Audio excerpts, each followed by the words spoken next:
achieve success with Global.Media.com.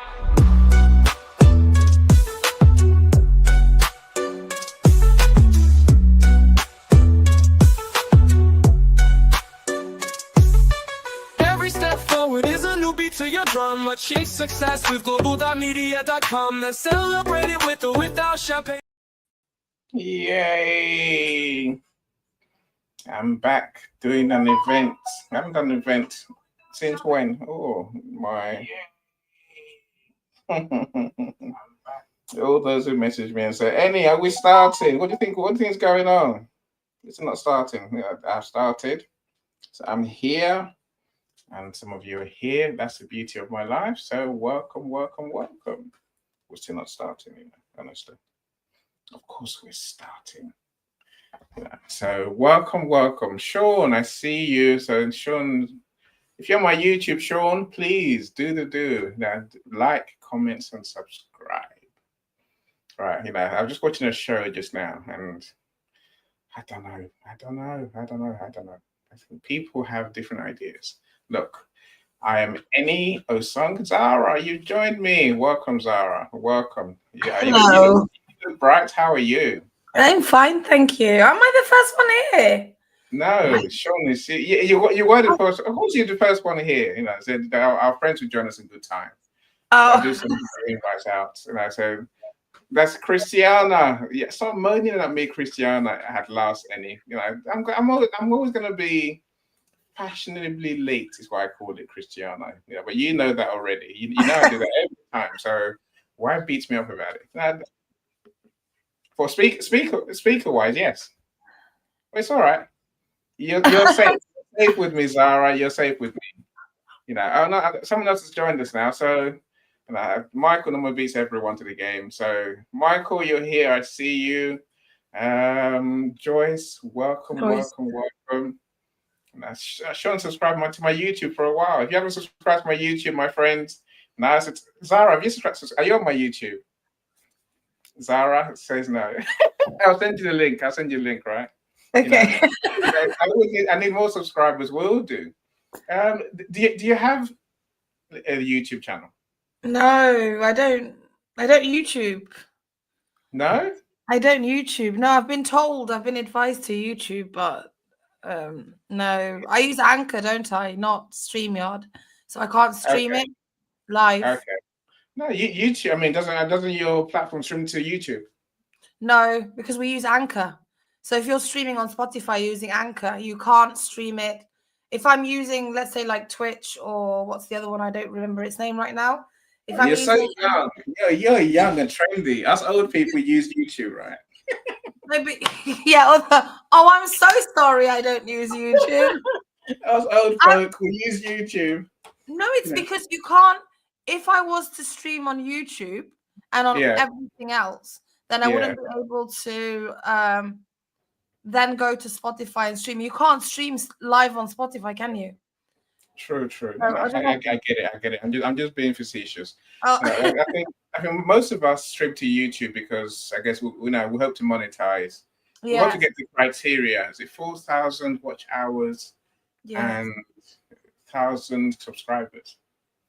And for years, I've been bumbling along at the bottom, right at the bottom. I've been bumbling along, doing nothing. No one cared about my 350 videos. They're like, Eni, we just not watched any of them. But now with this event, suddenly my numbers are going up. I got 200 subscribers nearly. Oh wow! Yeah, I've got nearly 500 watch hours. I'm like, wow, I'm getting there, right? I'm getting there. I need to monetize. I need someone to pay me for doing nothing. YouTube is the way forward, I believe. Do you go back and check analytics then? Of course, it's not just check. So I do my show like this, and then after the show, I have to go back to YouTube. Catalog everything. So keywords, title, playlists. What do they call it? Those things that pop up as you end the cards. Yes. They direct you somewhere else, right? And then I have to do the end of the video as I'm doing those now. So direct people to go watch video. What video can they watch next? Oh, okay, yes. That's part of the game. It takes hours. You'd have thought it just a quick thing. It's not. It takes hours. Seriously, my StreamYard gives you like 50 hours of recordings that you can save. Yes. But 50 hours soon goes past very quickly. And I'm doing 7 events a week. So I have to keep making sure my StreamYard doesn't get too full by putting them on YouTube and deleting them off StreamYard. So but I've got about 25 videos straight on StreamYard. I'm trying my best. Anyway, welcome. We could talk all day. Michael, how are you doing, my friend? How are you doing? Michael? You're on mute, Michael. You're still on mute. Okay, maybe you can't talk. Joni, how's it going with you? Hi, it's going good. Hi, guys. I can talk. Hi, Joni. Excellent. I spoke to Paulette earlier, and so you told me the problem that this scam that's going on. Yeah, I sent Paulette all the screenshots, but I could be so like impersonable that I was just like, oh no, Paulette is like reaching out to me. I have to do this for her. And then like literally I just had a moment of realization before I pressed send on the money. And I was like, oh. It's a weird thing. I've had my kids message me asking for extra money while they've been away. And they've been in the house, obviously. I'm just like, Dad, I need some money. I'm like, really? How much do you need, darling? And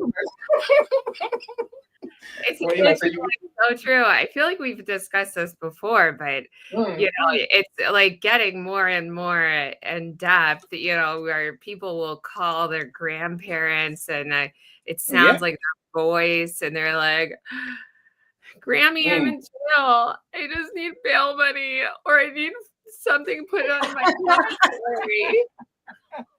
It happens. We have to be so careful. I was really proud of myself. I didn't press send. Yeah, because well done you. I paid some of my workers today, and I was like, Paulette, $300 for a birthday gift? That's a lot to ask me for. I think we will need to be very careful what we click on. I think she's saying that she clicked on the subscribe button on an email, and that downloaded the software onto a computer. So I don't know what we're meant to do, really, because maybe it's now if I don't want your junk, I do unsubscribe. But there's only links in front of you. It was from Paulette. That'd be kind of I don't know. And it was my work email, so it wasn't like I get a lot of like scam stuff that I just like I'll delete on my like junk email, So I have like I have 3 emails, like my work, my Gmail, and then my Yahoo.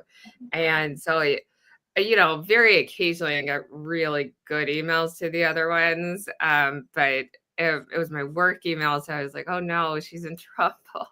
Yeah, it's fine. My bank account is fine.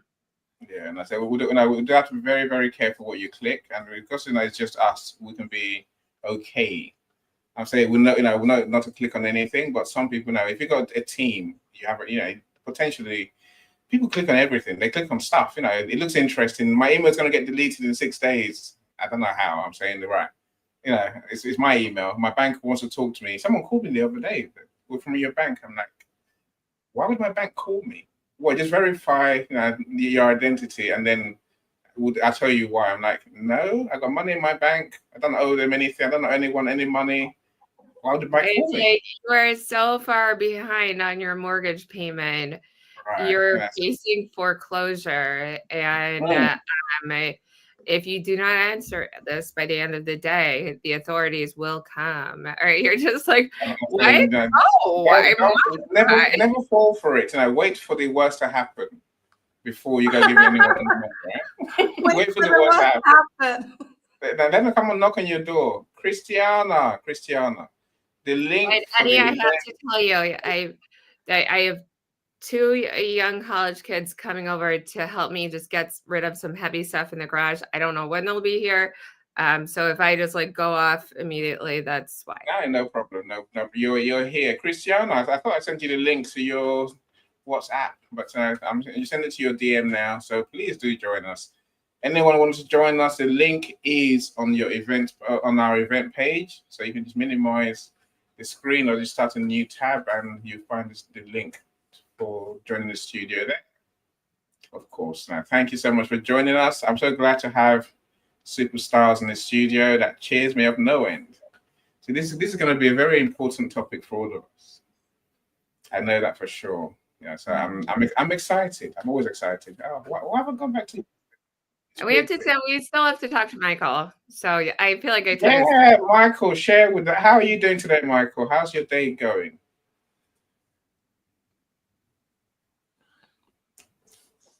Michael. I called you out, bro. Michael. Kidding.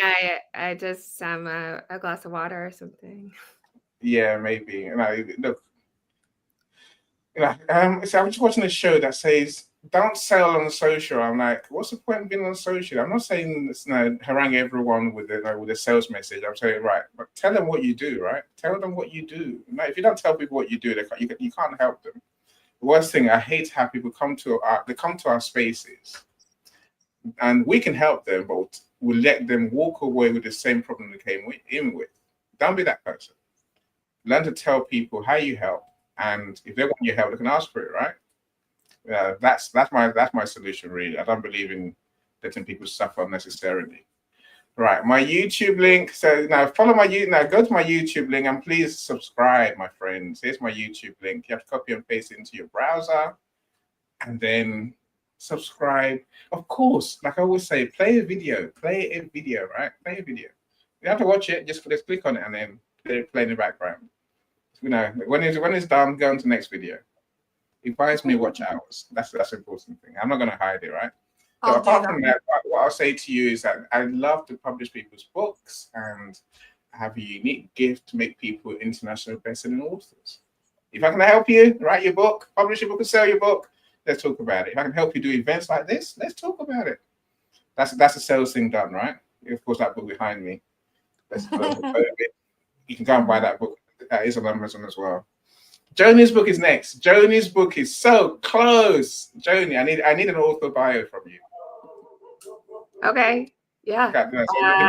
I had one in one of the copies I sent to you, but okay. I'll just make it easier for you and just cut. Resend it or just resend it. It hasn't been that long. We need to know what a genius you are, how you can help people going forward. How they can contact you. Because this first book is really just for fun. Yeah. So it's not very serious. It's like a children's book about 3 sister dinosaurs. Mm. And it has a whole anthology at the end about the various different times of the dinosaur and different fun facts. And so it's it's really for 2nd and 3rd graders who, girls and boys who, just are interested in that stuff, because kids love facts these days. I think kids always loved facts, but kids these days love facts.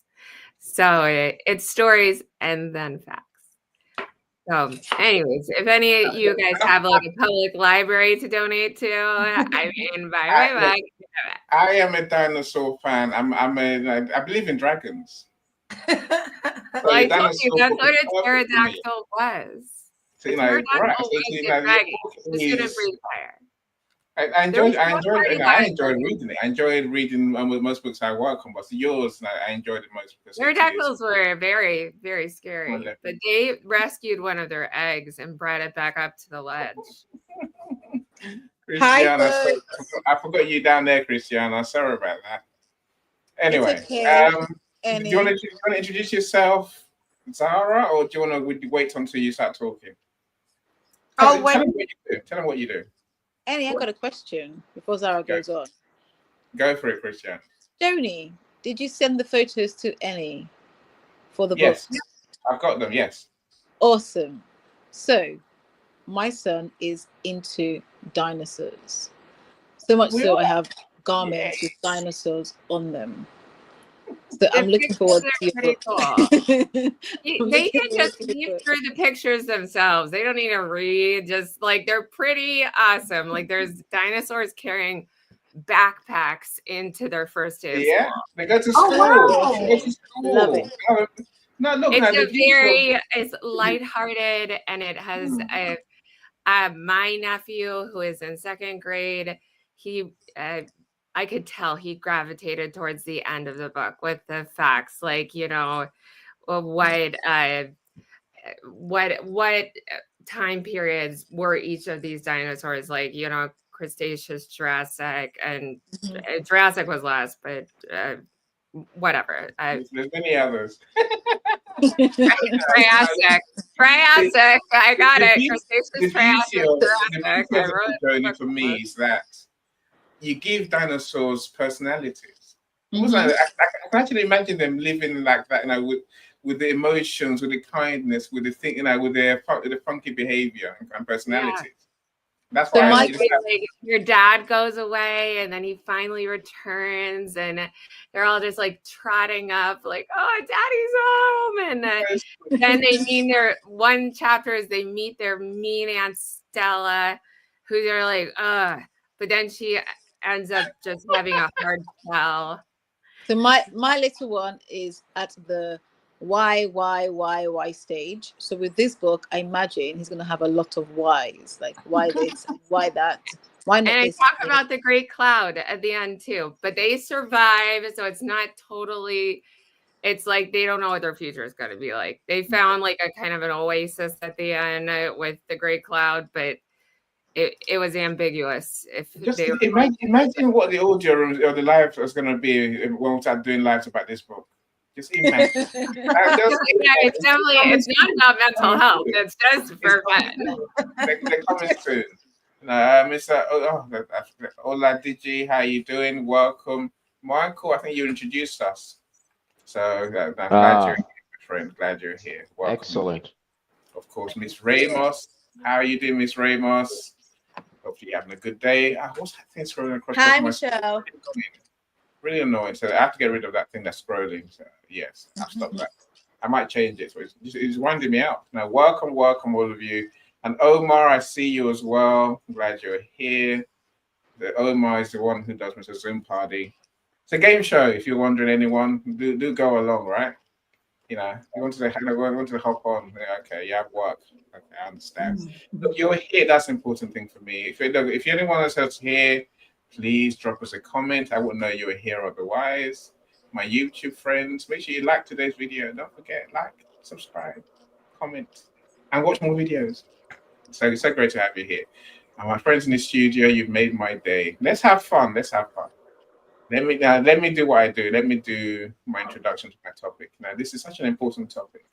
See, I've got some secrets to tell you that you might not believe. You know, but it's very important to me. Actually, it's important to all of us. You see, many of us are working on a big idea.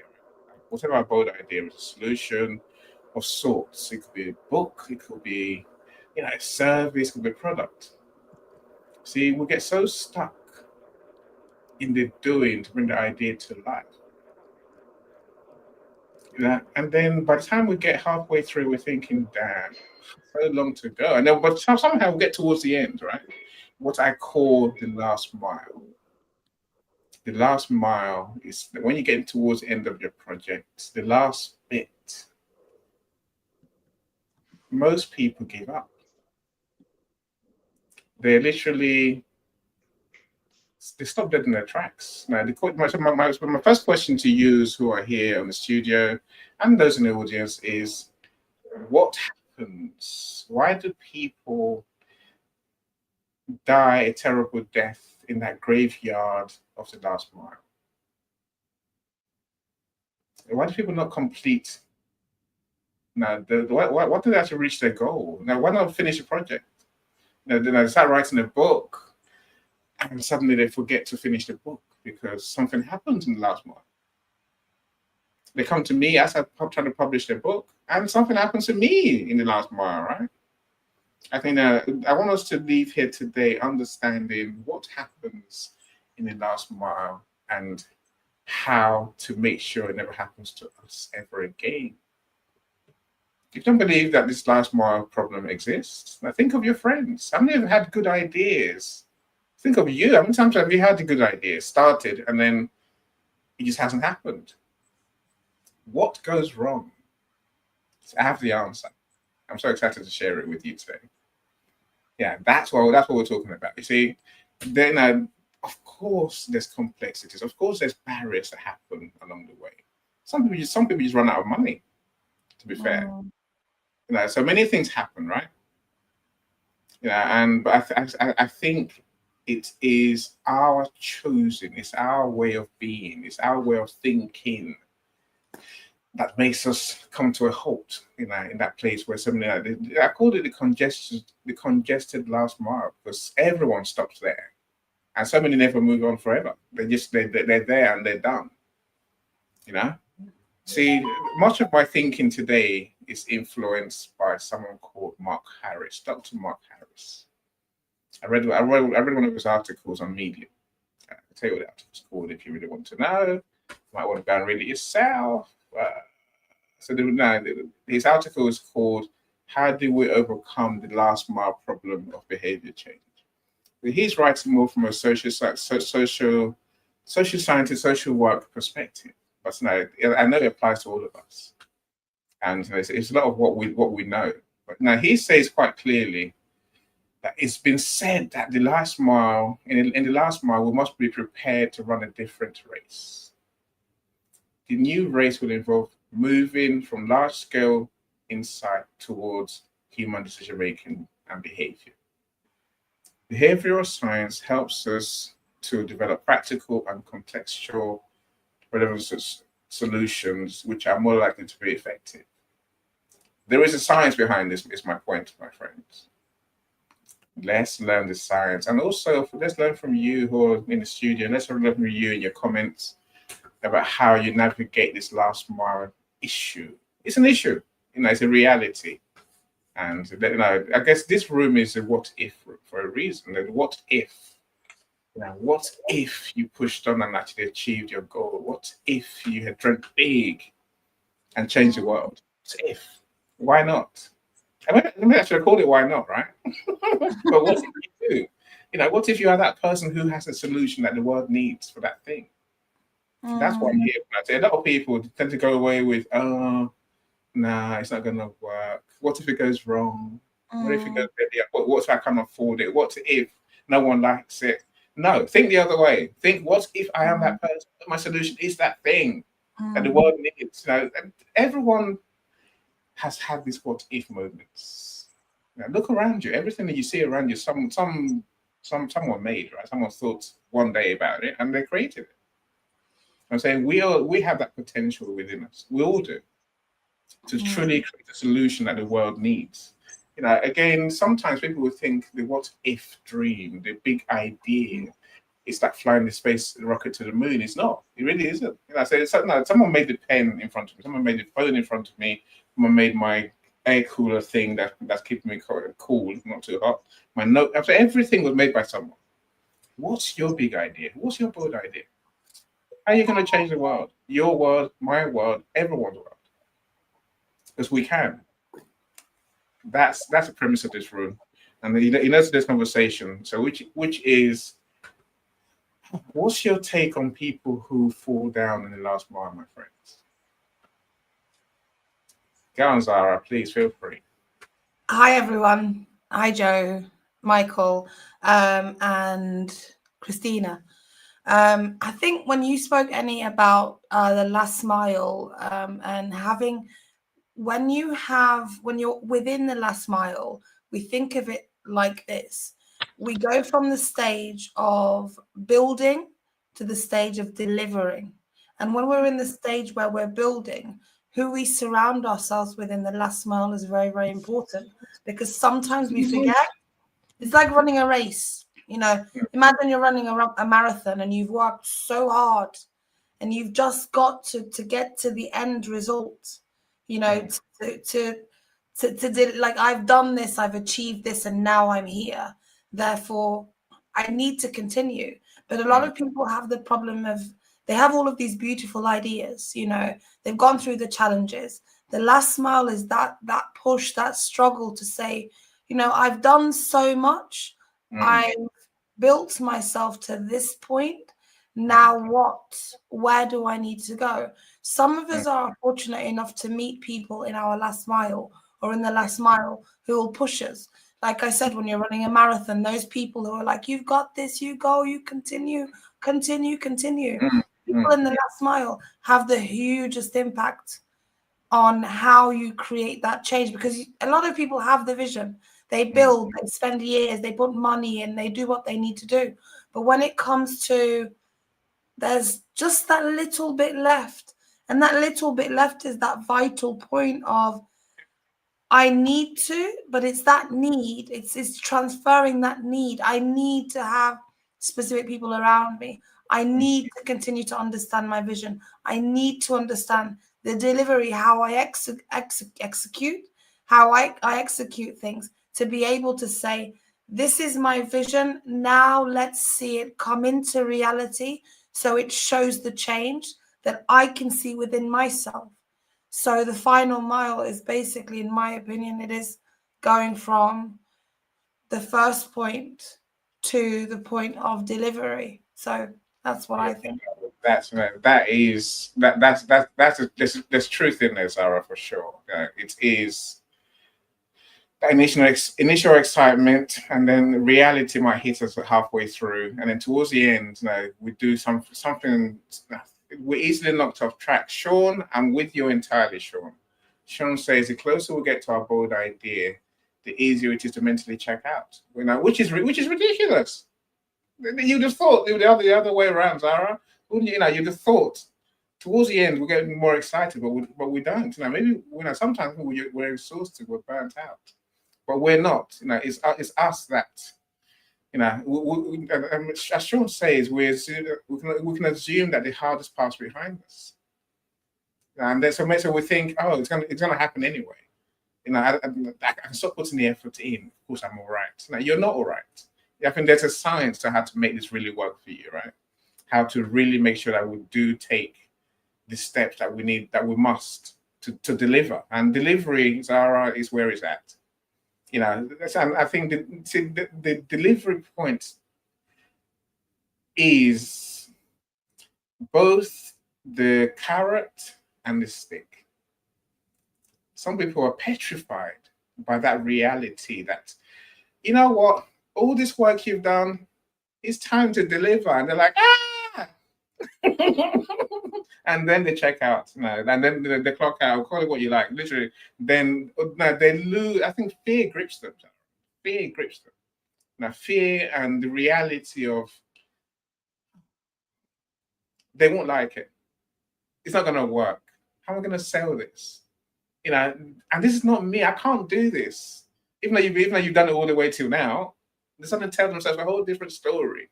But we'll come back to the point, Zara. Let's hear what the others have to say. Mr. Cyrus, I do see you. Welcome, Cyrus. Cyrus is on book number 2 as we speak. Branding. Yeah, it's working on it. So we're about to publish that book too. It's a good thing. So look, you have to say it 3 times, Cristiano. Don't be saying it twice, because someone owns a book called Branding. Someone else owns a book called Branding. So Cyrus's book is Branding. It's even put the URL. I tell you. Anyway, we'll come back to that in good time as well. Michael, talk to us. How are you doing? Michael? No, Michael. What's happening? It's not me. I haven't muted you, Michael. I'm sure I haven't. Yeah. Welcome, Mr. Obehi. Excellent. I'm glad you can talk now. Welcome, Mr. Obehi. If you haven't seen Obehi's storytelling series for business, do connect with him. It's got a 5-part series for books, where it talks about how to tell stories that engage people and get them to buy from you. We'll do a room on business storytelling the first Monday of every week. It could be first Tuesday. It's been moving, right? So welcome, sir. I'm glad you're here. He also runs A-Class Academy, so he does teach people how to tell stories as well. So we've got courses on there on storytelling. And he talks a lot about the African diaspora. That's us, Zara, Christian, Michael. That's all of us, right? Including you, Annie. Yeah. I said it was me, but I am British. No, you're a diaspora. You're African. Any, you're Nigerian. I am British.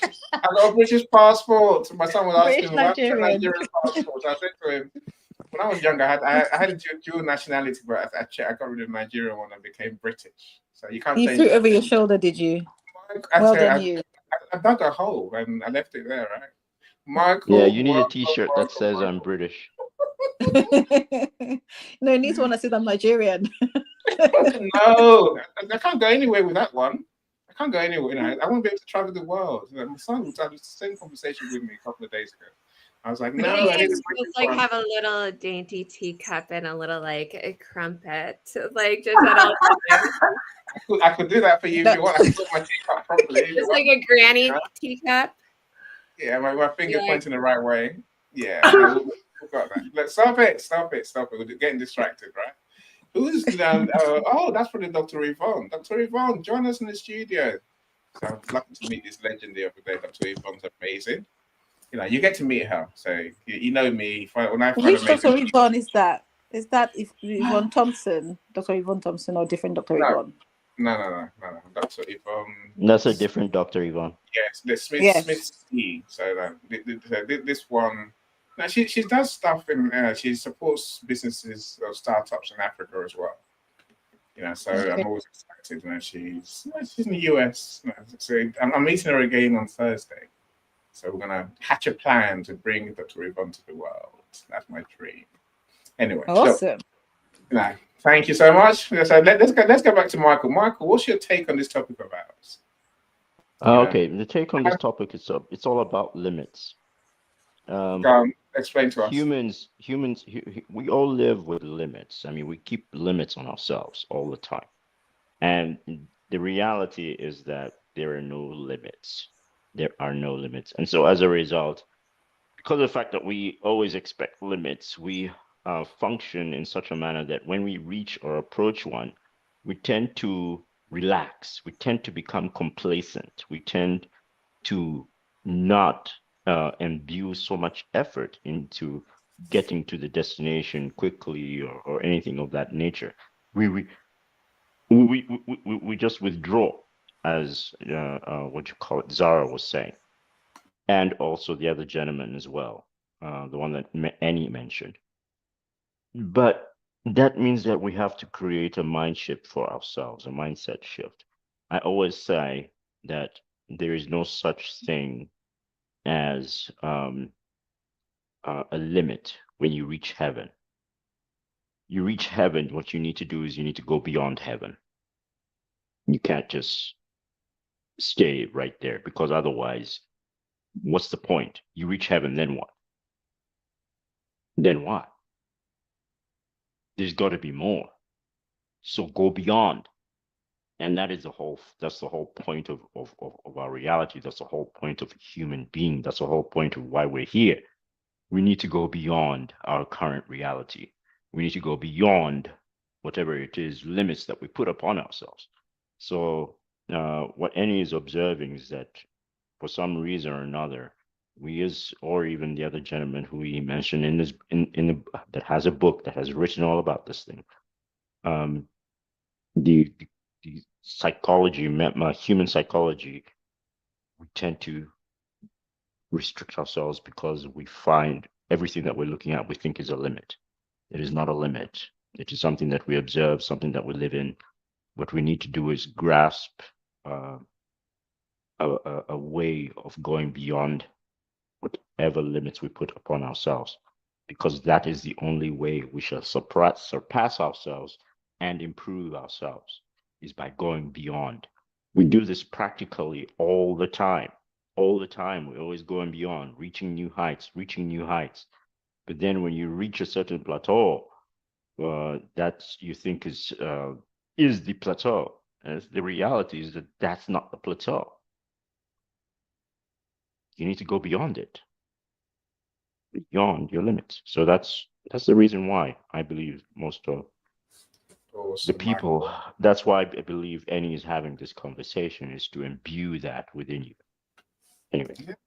It's true. Look, I say, you know, it's a mindset thing, and it is we relax too soon, maybe, right?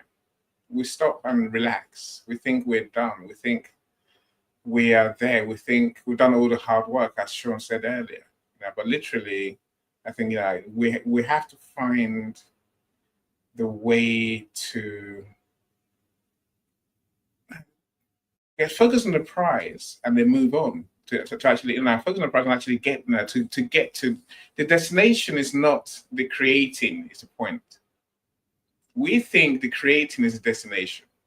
That's a problem. We think me creating this service, this solution, this thing that I'm going to do for you is that's a goal. That's a goal. That's a task. It's not.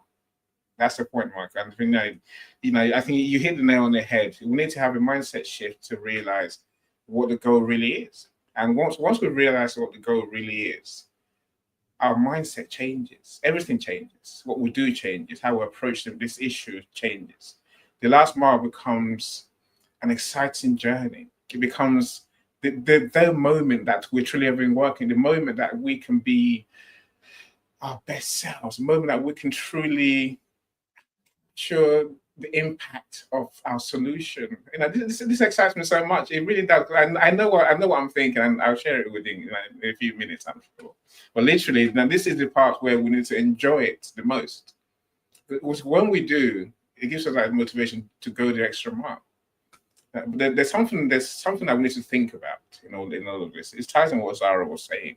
We have to think about something else apart from ourselves. Something else apart from the problems, apart from the journey so far. The Holy Grail is before us. We're nearly there. Nearly. Don't stop now. Which means so many people do stop now. That's a problem, right? Mrs. Zara, I see you. I haven't seen you for a while, so glad you're here. I'm so glad you're here. Thank you so much for joining us. I'll come to you in good time. My screen keeps moving forwards and backwards. Let's do a few more comments. So the last mile is a mile of so many miles. Yeah. For the last mile, there are more miles to come along. The last yards, last 100 yards is equally bad. There you go. It's infinite. It really is. There is the universe is ever. We keep on saying that the universe is always expanding. Of course, it's expanding. There's no limit to how far it can expand. So you do the same. Don't reach the last mile and think that's your last mile. It's not. So look, you're still living, and so you've still got more to go. So go. Yeah. There is something about when you create your solution is when the game really begins. And but we know that. This is a problem. We know this, and some people get petrified to a standstill. And some will just slowly disengage when they realize the reality, when they realize the magnitude of what could be and what's coming. Look, I'm waffling, but I want to get to the solution very quickly. And I still got a few bits to go. As Sarah says, the next poor guy has to put, next poor guy is buggers. The one who has to call his books branding. Damn. Hopefully it's more creative than that, Sarah. So that's what I'll say, right? So Michael's, but Michael's a genius at asking questions.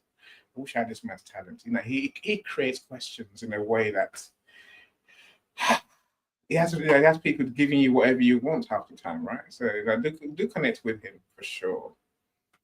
Yes. Thank you, Michael. I'm still British. It's my friends who have a problem with that. I'm happy with him. My wife says I'm the whitest, or essentially most British person she knows. I am. So I do British. I'm telling Zara yesterday, I am the most British person that anyone will ever meet. So I am that person. I'm super British, and I behave as such. Selena, welcome. How you doing, super author? So Selena and I are working on our health anthology that Michael, I know, is working so hard to write his story in at the moment. So we're writing how you survived life-limiting illnesses. That's what I want to write about. So it's coming along. Again, this last mile issue could be one of our problems, but it's not really. and I've got other things to do right now. So. If you know, please, LinkedIn user, put your name next to your comments. I know Dr. Yvonne's here. I know Christiana's here. So, I don't know what, say. I will know who you are otherwise.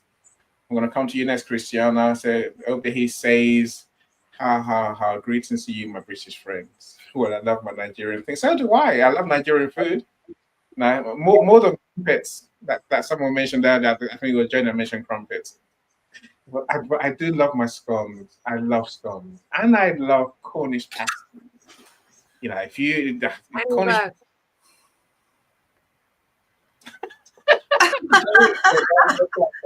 A biscuit.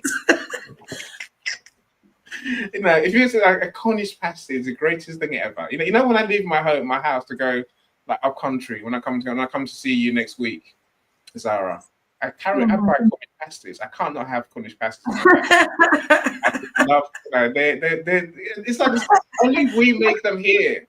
If you see a Cornish pasty where you live, my friends, it's not the real thing. If you see it from Greg's to Baker, it's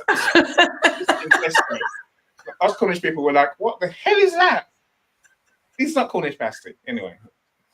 Christiana, I brought Christiana a few Cornish pasties on my journey, didn't I, Christiana? Zara, I can promise you that Annie will bring you. In fact, Annie is not British. Annie is Cornish. Let's just correct that. He's not British. He is Cornish. Okay, first of all, and he will bring you the biggest, the most juiciest Cornish pasty that weighs more than your whole head put together. So, that's a promise that he can promise. The truth. He will bring it to you, and he will deliver it to you with such pride. I tell you, they're a thing to die for, right? They really are. Oh, by the way, Annie, I ate both of them. By the way, just so you know. It's good. Now, good on you. Good on you. If the man didn't want it, then we'll just look at him and say, "Oh, well, all right, I'll have it." We don't argue about who's going to eat the pasties. As long as I get to eat them, I'm all right. So Michael says that there are metaphysical forces that would have you believe it's scarcity. Yeah, it's true. It's true. Look, let's not now say as we go towards the end of our long journey. Say most of us have spent all our money, all our dreams, all our energy, all our hopes, and so by the end we can be at the end of what we can afford. So we think. But it's a reality, right? Dr. Yvonne, I've sent the link to your DM, I think. I've sent the link to your DM. I'll send it again now. So just click on the link. I'm going to send. For anyone else who's wondering, so here's the StreamYard link. If you want to join the studio, please do. If you're taking it from the comments here, then you're going to have to copy and paste into your browser. But if I send it to your LinkedIn DM, all you got to do is just click on it, and then you'll be here with us. So you thought. Anyway, Christiana, what's your thoughts? What can we learn from you, about this last mile issue? Have you seen it? Do you have a solution? I have. Okay, so before I begin, I'm just going to say hello to everybody. Hello to all currently in the studio.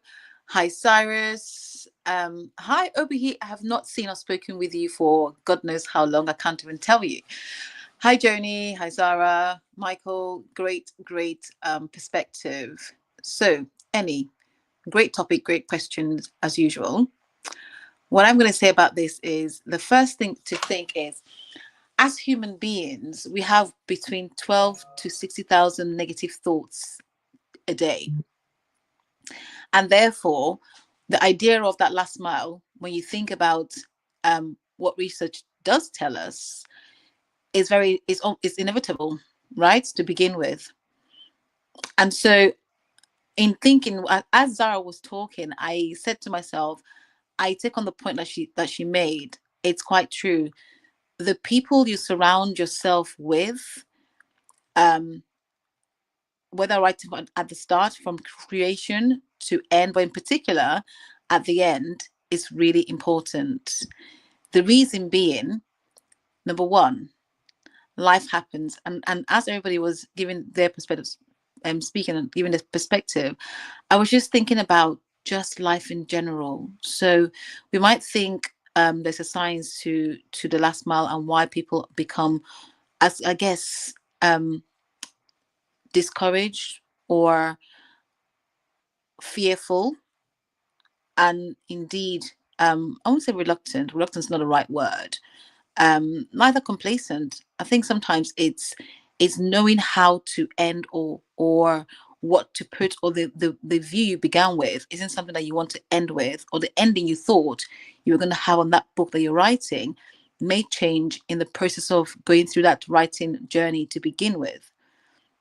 I mean, many reasons, but the one I really wanted to focus on for us to think about is when life actually does happen. So when life happens, you could be in the middle of writing a book and you lose a loved one, or you might have, in my case, you might have a miscarriage, or you might have something that is quite significant in your life, to the point that you're at the point of writing a book and something happens that could literally break you.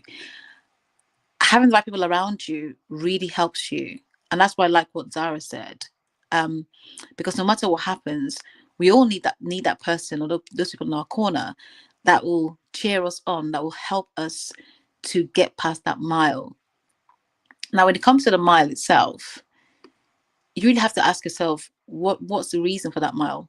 Do we have writer's block, as they call it? Is it because we are on this journey of, we've written the book now, we're nearly here, and we don't know what else to put down, or we're not sure how to indeed end that book? In that case, do we have anybody that could help us with, becoming a sounding board? Do we have those friends, those support networks in place that can support us to do so? Because that's, one good way of moving forward and achieving that final destination of writing that book. The other thing as well is, where you were writing that book, where you began writing that book from, are you in the same space? Do you have access to that same space that gives you the peace of mind, the thinking time, the thinking space to be able to finish or complete that last mile? And sometimes for some, it's really difficult to do so, because, like I said, life does happen. And when life is happening, life is life. And as people, so like to say, is, are you in the right place? Are you in the right mindset to complete that book? And if all the things around you, or the resources around you, are pointing to a no, negativities, how do you pluck yourself? How do you pick up yourself and move forward? And the one thing I can definitely say is, number one is having the right people around you. Number two is looking at the space in which you are occupying in that moment. Is it the right space for you? Are you in the right headspace? Number one. Number two, are you in the right physical space that allows you to channel your thoughts and to remind yourself why you began the book, to how you want to end that book? And if you're not, what you're going to do about it? Can you find the right space? I'll give you an example. Somebody was writing a book many years ago, and they just couldn't get themselves to finish the last mile. And the suggestion was to leave their home, which they had to do, go to a hotel, which is a quiet, tranquil space in the daytime, to write, and to not just write the book, just to go away and just have a time to relax and allow the body to relax, the mind to relax, and think of nothing. Don't even think about the book, just so that you're at a good, positive space, positive headspace too, to then return to writing the book. And don't get me wrong, for some it takes a day, for others it may take a couple of days, a couple of weeks to get back into writing and finishing that book. For some it takes 30 years, Christian. I was trying to be kind, Annie. So it's really about thinking, one, where's my mind at? Why did I start this? What was the purpose? And also, you may also be experiencing, and for some, they are experiencing how they finish that book. So they could still be going through parts of what becomes the end of that book, right? again, I'll reiterate, is having the right people around to ensure, to help you, to support you, to be able to complete that book, having those that you trust. And when I say the right people, it's those that will challenge you, those that will not be the yes sir, no sir, 3 bags full sir. They will challenge you. Those are good people around you. They will challenge your mindset. They will challenge your thought process. They will challenge, as Michael put it, your complacency, if that is the case. I'm not speaking of that there, but if that's the case, they will challenge all of those things, whether it's a book coach, whether it's a close friend, whether it's somebody that's gone through it, ideally somebody who has experienced, what you're trying to achieve is even better if you can. Not all can do that, but if you can, then even better for you. So there's so many reasons why. I think for me, one of the biggest reasons I have seen in my experience, and having done book editing previously, and legal editing previously, people get to a point where life is happening and they really struggle to pick themselves up and move forward, especially when there's been bereavements or there's been real setbacks, emotional trauma, and so on and so forth, that sets them back. Like I said, it's a mindset thing, but it's also getting people around you that really can pull you back out of wherever you are. But anyway, thank you so much, Annie, for the opportunity to share my thank you. Thank you for sure, Christiana. So Michael's agreeing with you for sure. It says in Michael's poetic way. The man's a genius at writing. They said, "I fly free. I wait with open mind, mouth closed, as images form and fall upon the page." I guess if your bold ideas, writing your book, right? So men can chain me, they can beat me down, throw me in a cage of their own design and choosing, but I fly free. My mind, my soul, my choice cannot be bound. That's poetry, right? Now that's what you're saying, Christian, right? Of course, I know you gave us a few, many things there, and I think. And Michael says, one of the things you said very well, which is fear is it's a mind killer. It really is. Fear can hold us down in a way that is ridiculously powerful. But that's the life we live. I say the solutions I'll take, I say I know your why, of course. I say the relax, as you and Michael are agreeing on, and have the right support around you. Maybe the first step is name the problem, Christian, that's stopping you to take that last step. Now, what is a problem? So I think that there's different issues. A practical problem is what it can be something, right? I'm saying, but if the issue is, I'm just wasting time, I'm scared, I need more help. I say if you don't name the issue, then you can't find the right solution, can you? Let's learn to name the problem that we think we have. But I think the solution is simpler than it looks. But it does take in what you're saying. And I say that because I know I'm going to get to the point where I say to you, I agree with Christiana when she says find people who will challenge you, for sure. The people that you want to find, they have to challenge you. This takes us back to Michael's point. Your destination is not your destination. You think it is, but it's not. There's many more places that you need to get to before you get anywhere near the end of the road, so to speak. That's the genius of this conversation. Doctor, or dentist. I can't try and call you doctor. I just can't call you Dr. Ivy. That just doesn't rhyme with me. Now, dentists. I'm glad you're here. If you haven't seen Dentist's book, this is one of her books. Mummy, What is Tooth Decay? She's a dentist. No surprise there, right? I think the other book that I'm waiting for my approved copy. Hopefully it will come soon. That'll be the second book, and then there's a poetry book coming after. So the second book is about what positive work balance. I like how it's not called work life, because I don't think you can have balance. It's you have to put the effort in, right? Where you have to find the place of happiness that won't kill you, that won't destroy you as a person and destroy your wellness, really. That's what the second book's all about. So do connect with dentists, and you will find some gems in there. There's strategies how to manage different parts of your life, hobbies, time, relationships. I could go on, but connect with dentists. When the book comes, I'm sure we'll let you know all about it. But it is available on Amazon as we speak as an ebook. The print book excites me, so I'm waiting for my print copy to arrive. Sean, welcome on stage. I do see you. I'll come to you in good time. So Daniel, him and the brother, they talk tech and software. So I'm glad you're here. Joni, Daniel asked, are you eating a cookie or biscuit? Okay, that's such a dodgy question, right? What's the answer? Is it a biscuit or a cookie? It was a cookie. It's Pepperidge Farm. Yeah. Okay. But I was trying there's big cookies. I like it.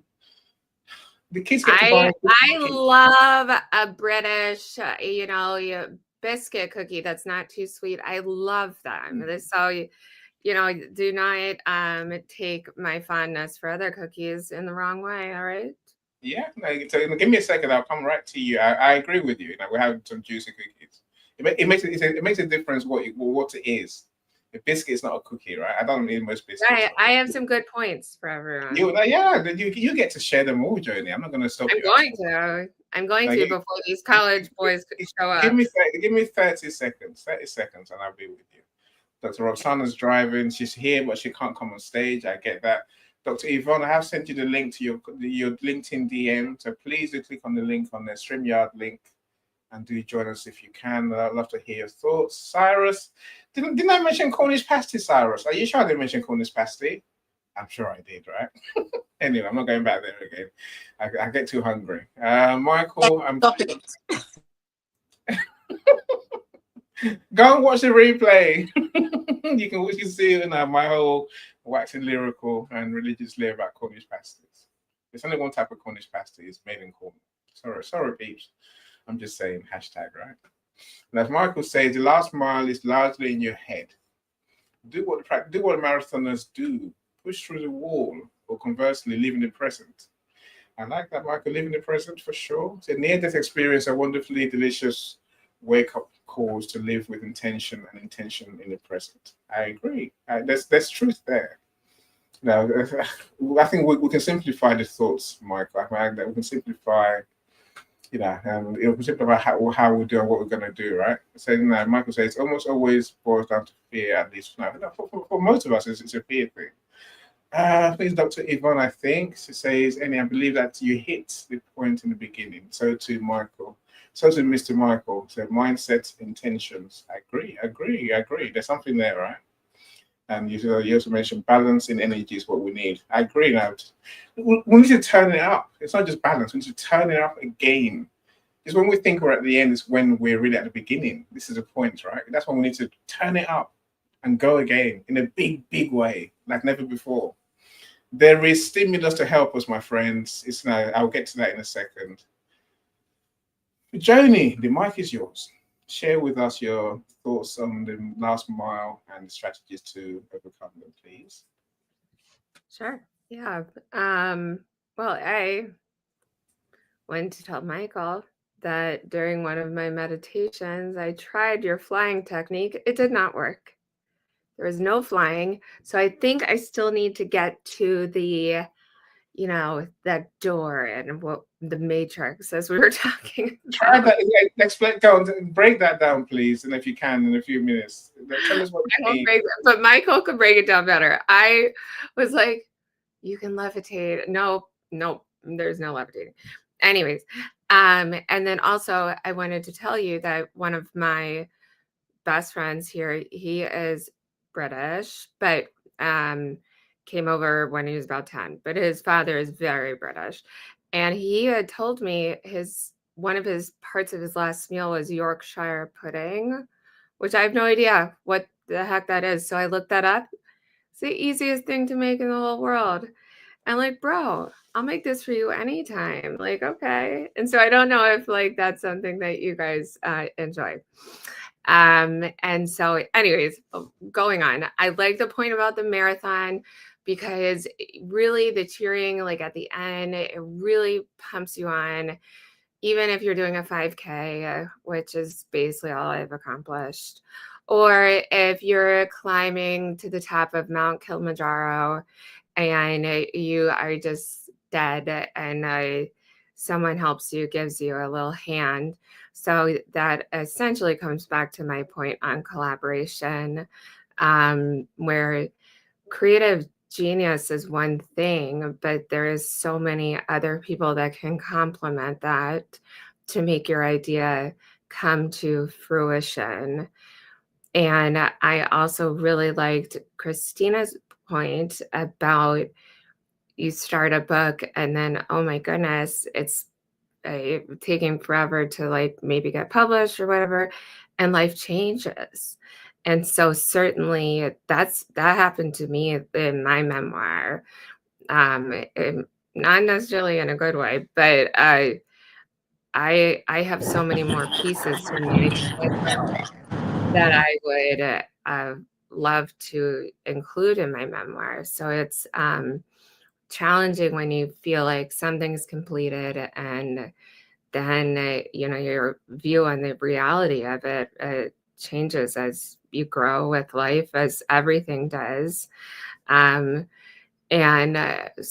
one more point that I was going to make. Oh, okay. So there's so many people. This is a amazing idea that is not mine, but I listened to someone present this idea, and I know so many people here are coaches or possibly want to be coaches, and I'll be your friend, but I'm not a coach. But I did listen to this thing for therapists and for coaches that incorporates VR or virtual reality into therapeutic help. And I think it's just the coolest idea ever. And there has to be some seminars out there to, get some certification on that. And that could be really monumental. And thinking about how many people fit into that part of a puzzle to help with mental health is pretty astounding. So, if you have a great idea, don't think that you're alone. Get your patent first and then tell people. And don't be a pussy. But no, just kidding. There's a lot there for sure. There's a lot there for sure. Right? But it's a cool idea, and so it's not. I will take the solutions that you gave, and the two that I take is collaboration. That's an important one. I think that's part of the solution to get to the end. To get to our broad idea. Someone's trying to join the room. No, if you're trying to join the stage, please give us a minute. Say I can only have 10 people in the studio, so let someone, when someone comes off, falls off the room, I'll bring you in the studio and bring you on stage for sure. I don't know who's left. Someone's just left, so now it's time to join. Dr. Roxana, where have you gone? Anyway, we lost you. Dr. Yvonne, you're here. I will come to you. Give me some time. So I need to get to know Zara. The other one I'll take, Joni, is your VR idea. Your VR idea is that just, I heard about it on a news broadcast type their podcast. And so it's just a really interesting idea for coaches to diversify themselves. No, I think it's for everyone. It's for everyone. Yeah. I'll explain why in good time. It's for everyone. Okay. That's the answer. I think it's cool. So if anyone's just like curious, I'm always curious all the time. So I love learning about new things, and that's kind of part of my creativity, is that I really love learning about new things, and it really doesn't matter. I love getting to know new humans, but sometimes it's hard for me to focus in on just one thing. And so, and some people are really good at that. And, for instance, in college, like I was not a procrastinator because I wanted to get that paper done and then go out and do something else. I wanted to go out and play, whatever, frisbee golf, or go see this play, or go out with friends to like a pub. And so I was not a procrastinator, but that has its downfalls too. And, you know, some people who are perfectionists and have this amazing idea, the fear is definitely true. It's just like, it's like, it's right here and it clenches you. And it's like, I don't want to let this go if it's not perfect. And yeah, I'm definitely not a perfectionist. That's it. It's part of the problem that this last mile problem. You know, whether it's perfectionism, whether it's being laissez-faire, it's the same issue, right? You know, we're threatened to derail ourselves as we'll get towards the end for whatever reason. We need to stop doing that, right? You know, Dr. Roxana, I'm so sorry you were here. You can come back. You know, we do want to. Yes, let someone else on this stage. So let me give the mic to Dr. Yvonne. Gentlemen, that's Zara and Mr. Cyrus and William. Let me give the mic to Dr. Yvonne because I think she's on the moves, and I don't want to fall off the stage. How are you doing, Dr. Yvonne? Talk to me. Hello everyone. Hello, Annie. How are you? All right. This is legend. I told you all about. You know, you get to meet her properly sooner or later, right? But she is that person who has solutions that we all need to learn from. You're so sweet. But the one thing I wanted to add, and I think that I believe that we're kind of overlooking it, and when you talk about going that extra mile or over that mile, you know, everyone has been focused on the 3D. And while we are living in the 3D, and while dimensional travel is something that a lot of us try very hard not to either think about, or we perceive it as something so far out there that it's not reachable. But indeed it is, because you see that extra mile is that goddess in you, that God in you, that energy in you, that flow in you, that you know you can achieve it because it's written that way. And if it's written that way and you believe that way, it's that whole that whole thing that they were saying: believe, perceive, receive. That's not fake, that's not phony, and that's nothing to be taken lightly. So we have to look at that extra mile. Yes, it's a matter of mindfulness, yes, it's a matter of intention, but that extra mile is like that extra chakra that is higher than the crown. And Malcolm and I talked about that actually in one of our conversations, which I'm so over the moon that I was able to make that connection. But we have to remember, not everything that you see or that you do is something that's tangible. So that ability to go beyond anything, it's kind of like the mother that finds the strength of 10 men when she knows she has to defend her baby. It is the same concept that makes you go that extra mile to accomplish whatever it is you've set the intention to accomplish. So that's me in a nutshell. That's what I'm taking from this conversation. And with that thought, we then understand that there is an evolutionary process in that as well. And in the evolutionary process, that means that we change. And in change, we then surrender everything that is expected, and we deal with what's in front of us and how it's going to be able to change so that we can move forward and achieve that extra mile. It's just a thought. Make sense? Yeah, that makes perfect sense. It is genius as well. It is, everything you say, I'll take. It is a question of, do you believe? And that's when the question then becomes, Dr. Yvonne, believe in what? Do I believe I can do it? Is one question. Do I believe it's for me to, this is me?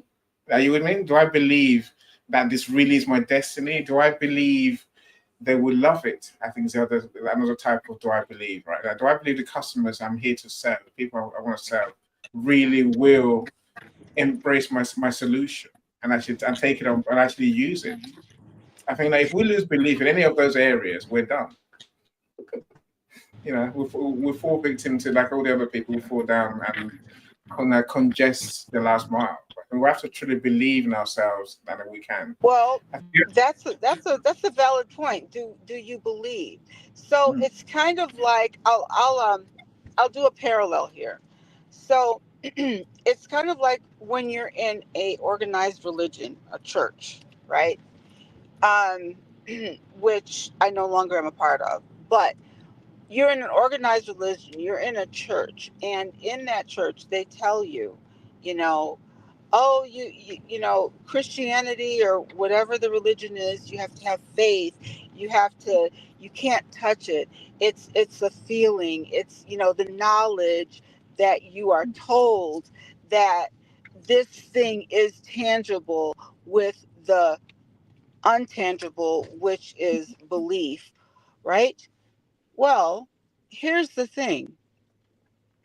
If we are not sure of ourselves, right? How then can we move forward? Yes, we can question ourselves. Yes, we can have doubt. All right, because that's normal. We're human, right? We're living in the human condition. But that superpower that everybody has, see, everyone has a different superpower. It's recognizing that superpower within yourself. And yes, you're going to have questions, you're going to have doubts, you're going to have the failing points, which we talked about before, failing up, right? So you don't stop. Belief is a patterned system.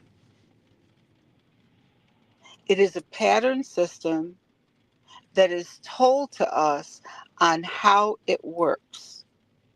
But when you truly understand, you know what, this is my destiny.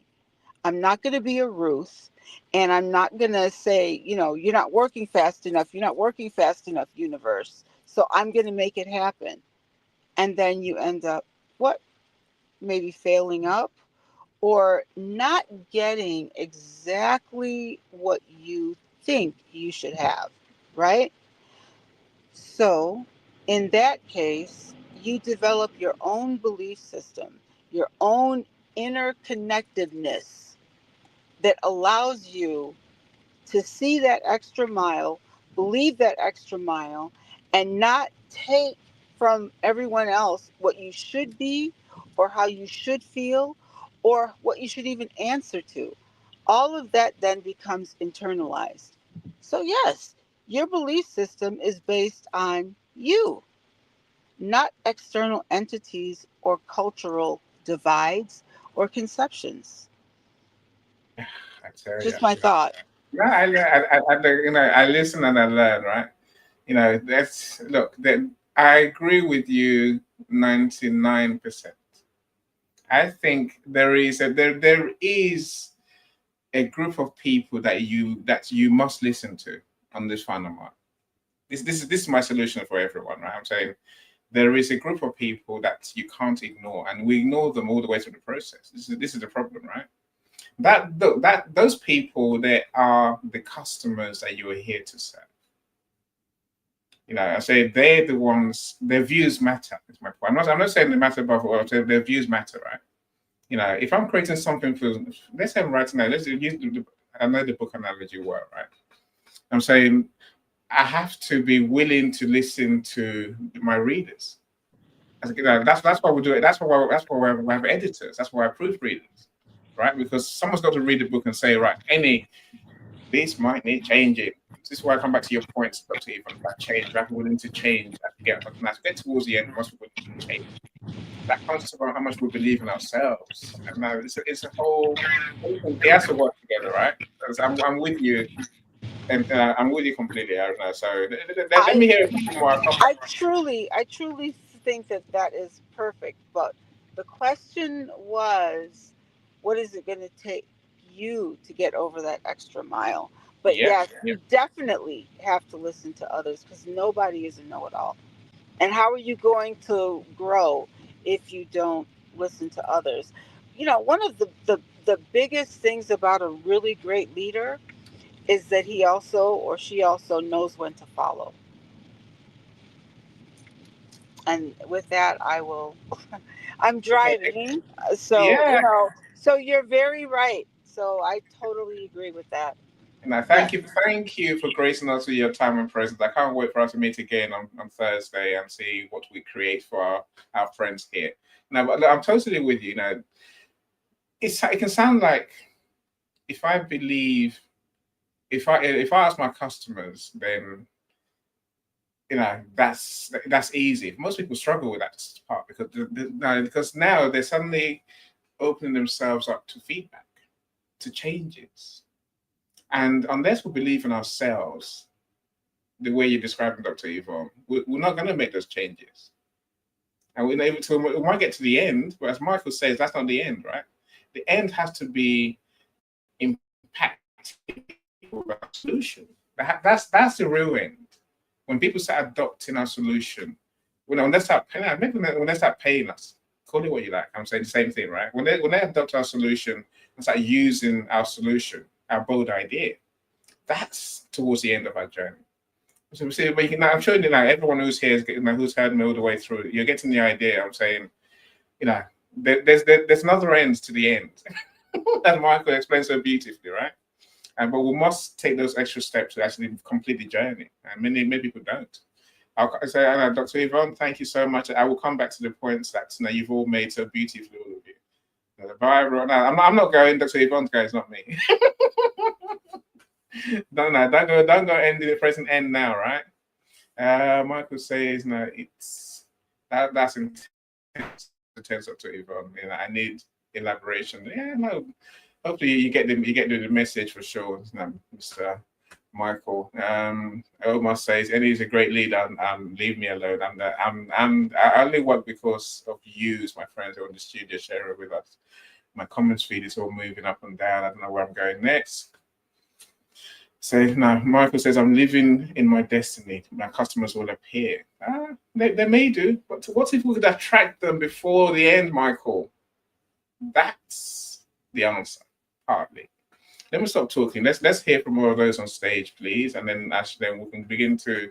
We're not wrapping up really. Sean, please be patient. William, please be patient because we do have a lot. Noni Pepperoni, so glad you're here. So glad you're here. Thank you for joining us. If you haven't been to Noni's room, sing your heart out. It's on Friday nights. I think it's 9 p.m. your time in the US. I don't know. That's EST, I think. So do join her. If you like singing, then definitely join. If you can do poetry, she'll let you go on stage as well and do poetry. You can. I've never spoken in Noni's room, right? I've spoken once. I've never sang. Don't look at me. I'll never sing. Which reminds me, Dr. Lisa is here as well. Welcome, superstar Lisa. I press the wrong button, as I always do, right? A bit late, so your internet's back. That gives me joy. Of course, Lisa is our menopause dietitian genius doctor. But she won't have it. She won't have it. She's gonna tell me off in a second. But she is that menopause genius. Do connect with her. Come to our rooms on Tuesday. Right, so Zara, Cyrus, and then I'm going to go to Sean, then I'm going to come to you, William. That's the order. So please be patient. Now those who are speaking, come on, hurry up. Say it quick. How you doing, Zara? It's been a minute, as Cristiano would say. Please unmute. Unmute first.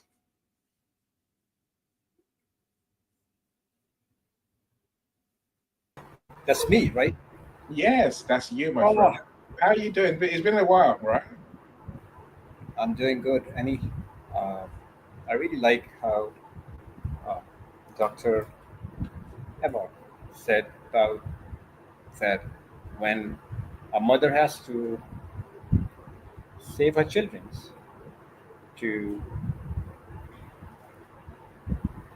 from everything, like when the children are in the problem, so the mothers have to take those bold steps. Likewise, your own idea. Some people, they said fear. Some said doubts. You also said that, to remember your whys. Fear, I think, face everything and rise. or face everything, you run. So it's your personal choice. Like, and plus that training that you have been receiving from people around you. Again, the collaborations John said, and the mentorship or the coaching. And now somebody said earlier about active listening here. What does what happens like when you're active listening, everybody, you know, that that hypothalamus, that chemical that kicks in your brain, activates, and you start listening people. So everybody here, they already said everything that should be contributed here, that should be consumed to everybody there in the audience on this stage. And I really love those points of like when doctor said that when it's on you, na, that your own goal, your own bold idea, when it's on your own self, that you have to come up, you have to show up, then yes, you have to. Do you remember that movie, 8 Miles? I'm going to recommend another movie. That's an Indian movie, Mukaddar Ka Sikandar. It's on a cycle race, like how in the end Amir Khan is like, because he has got those deja vus coming in his head, illusions, that if he is going to fail in this cycle race, everybody is going to be disappointed. So that passion, that purpose, that everything that is behind him is giving him an extra mile. Yeah. That's a little share. Yeah, no, it's again, there is a lot there, my friend. I think, it's about the people. That's the important thing, so right? It's about the people, right? And the people, is how do you use them to fuel your journey? So we can see the people as either a burden or fuel. And that's the answer to this question, really. Which people are you gonna involve to really help you journey or to hold you back? Now, take your pick. So, Michael, thank you so much. I love your comments. I will respond to some of them, after the event. But thank you for joining us. Do connect with Michael in the comment. Go to comment section after the event on the event page and connect with people with whom you resonate. Right. Michael B, he says you talk a lot, Annie. I'm glad you're not driving, considering what I've heard about your driving record. My driving record is quite good. Well, unless I need a new car, and people tend to crash into the back of me accidentally. I don't know. I've never crashed into them. They crash into me, right? And I get to get a new car. Don't blame me, Michael. Mike said, the other Michael, the blunt says, the end will arrive in its time. Yes, no, we can hope for that, or we can push it forward with people, as Zara says. The right people will help us along. I think is it Cyrus next, or is it Michael Sean? I don't know. I'm not sure. I think it's Sean. I don't know. Sean, you go for it. Let me be kind. How are you doing, Sean? You have to unmute first. Yeah, you're unmuted. Yeah, had to hit the right button. Yeah, I'm doing well, Annie. Thanks for joining us. I joined your show yesterday. Interesting, and now I know you have a co-host and a conversational format. But we got a lot of questions in the chat. I saw that. Yes. It was a good live stream. But I jumped up on stage because I wanted to speak to something Christiana said. She talked about the person that went away to the hotel for, whether a day or multiple days. That's actually a it's a psychological thing, that if you stop pressing for a second, often when we're working towards a goal like this, and like you said, in the last mile, we've been pushing hard and we hit the wall. And pushing harder against the wall won't help, but taking a step away, I've always found in my own experience, when I used to troubleshoot complex systems and I'd be trying and like, why isn't this working? Why isn't this working? And if I took a break and stepped away, suddenly ideas came in my mind, the creative solutions. And that also leads to another belief. You had mentioned before, Annie, about we often like overthink it. We overcomplicate it. I have a simple saying. It's always something simple. We get complicated. We start looking for something more instead of just looking at the simple option. But on this last mile, I love the way, if anyone's read The War of Art by Stephen Pressfield, excellent book. I highly recommend it. He called it resistance, right? It doesn't want you to win. It doesn't want you to reach the end. In the end, in that last mile, it can show up as over perfection. You start to doubt the value of the project.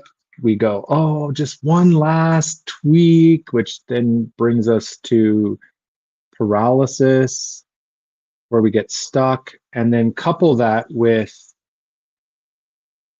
the lack of support often we might feel. You guys all, I heard several people talked about community, Dr. Yvonne, Dr. Christiana, you know, having a support team that's got your back no matter what. Because often in the beginning, you'll have a crowd, you know, you get 10 miles down the trip, you start to have less. You hit mile 25 or whatever, you tend to have crickets. So you either got to have those strong supporters who have got you all the way to the end, or applaud yourself, right? Ask yourself, if no one ever validated my work, would I still be proud of finishing it? And as Roy always say, I end my mic there. Beautifully said. Now, when you went off, I was a bit concerned for a second. I thought, I don't know. You know, it's fallen off now, but you know, it's a great share there, Sean. You know, I think the doubts is a problem. The doubts, the questions, we torture ourselves. That's what we want. Now we need to find a solution to that torture. You know, it's not easy for many people. Now, yes, you can find it. Of course, you can find peace by, you know, stepping away, as you and Christiana put it, right? Now, take some time to really think, to feel. You know, it's a solution. You know, so let's hear what's up, more people say. No, but I mean, it ties in what Dr. Yvonne was saying. If you don't be your greatest supporter, if you don't believe in you, you're doomed. Like, we're doomed, right? And we have to be our greatest supporter along the journey. Of course, having the support network also helps. Zara, please, what do you share? Like, I was thinking. Sorry. Go on, Zara. Like we all believe in God, right? So why not, like, maybe that bold idea is ahead of time? Maybe it's ahead of time, and God has decided to be completed maybe later. And we, you know what I'm saying? Like, I hear you. You know, it may not be the right time. I hear you. I think that is a question that we often ask ourselves.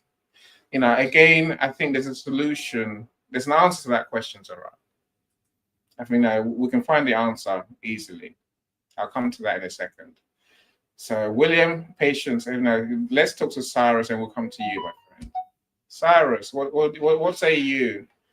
Interesting solution so far. Interesting topic. Interesting additions by everyone.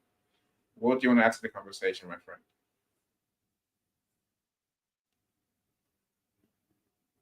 Mr. Cyrus, you know, we can't hear you. Unmute, Cyrus. Unmute. I can't unmute you, I don't think. No, because you muted yourself. Cyrus, where are you? Oh, we lost Una. Cyrus is here, but not here. William, there you go. Your time is now. How are you, my international best-selling friend? I'm so good. Thank you so much. I'm so well. Just tired. Yeah, the last mile, my friend, the last mile of everything. I actually came here today. I'm here to share. I just want to share the topic under discussion, right? So this year January, I had a goal. I had a goal to organize my first annual event, No Human is Useless, in person in Ghana. And then when I had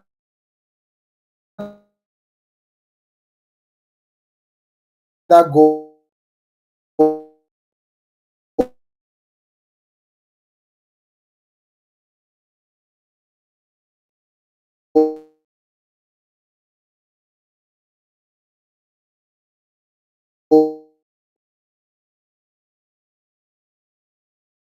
man, so it was really hitting me hard from within that William do this.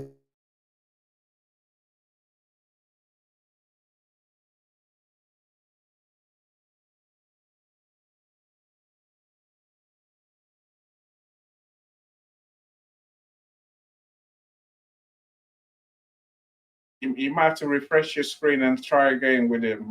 We've lost your movement and your sound. What can we do? Nothing I can do about it for now. Christiana. Sorry, I forgot about you. Maybe that's a God saying. Listen to Christiana. It's her time. Hi, Annie. So I was going to say with the point that Sean made,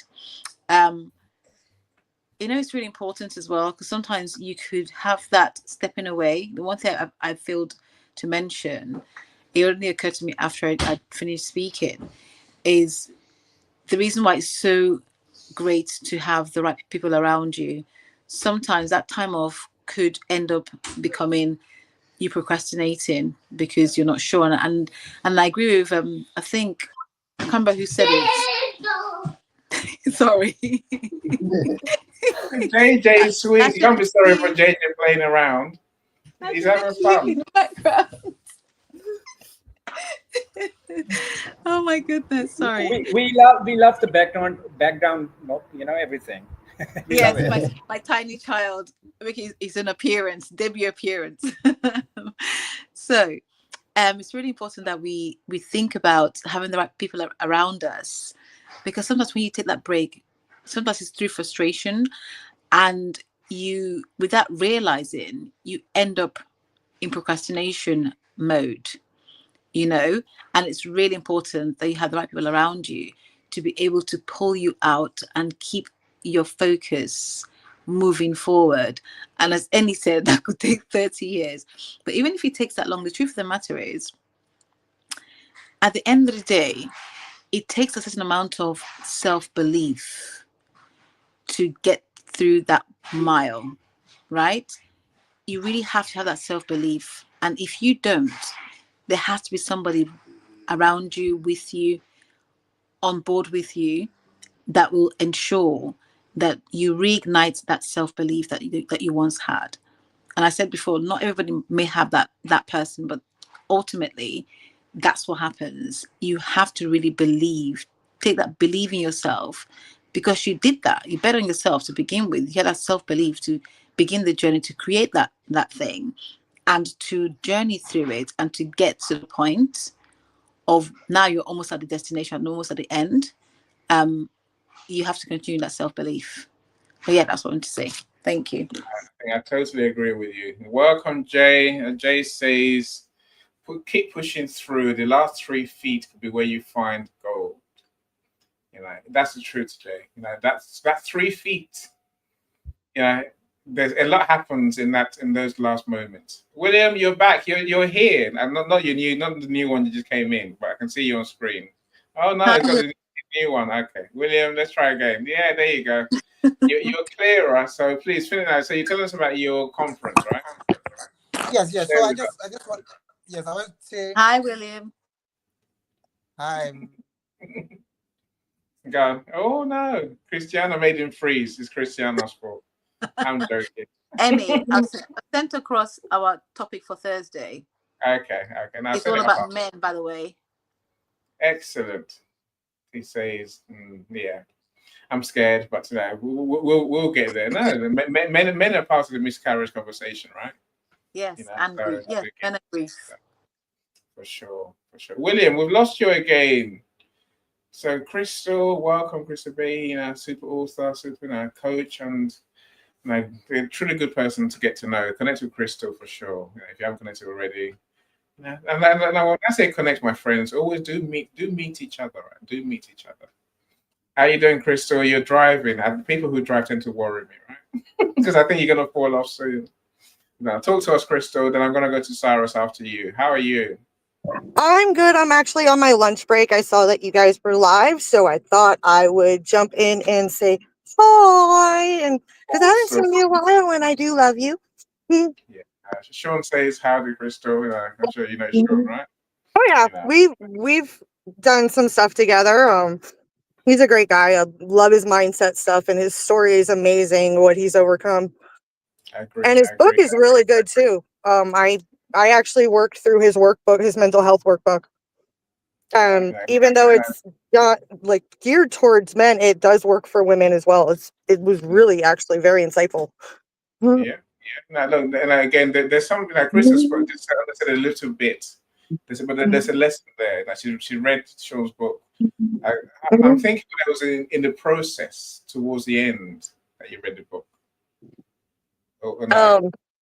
It was about a year ago actually that I did, and it was a lot of mindset changes and figuring out a lot of stuff within myself, and it really did work. But I was also combining that with my work with Jen Lin and some other stuff, so it's kind of I put together pieces of all of the different like mental health things together and found what really worked and helped get me, to take that last step with writing with doing my anthologies and breaking the imposter syndrome that I had in my mind of, I'm not worthy of doing all this, So. So tell us more now. Now, of course, I said I know you're doing many big things. How do you know what comes up in the last mile for you, and how do you get through? Okay. In the last mile for me, like when I published the anthology, it was pretty stressful. Annie, about this being, working in publishing, having to figure out the right order and everything. And my biggest thing was I didn't want to let my writers down.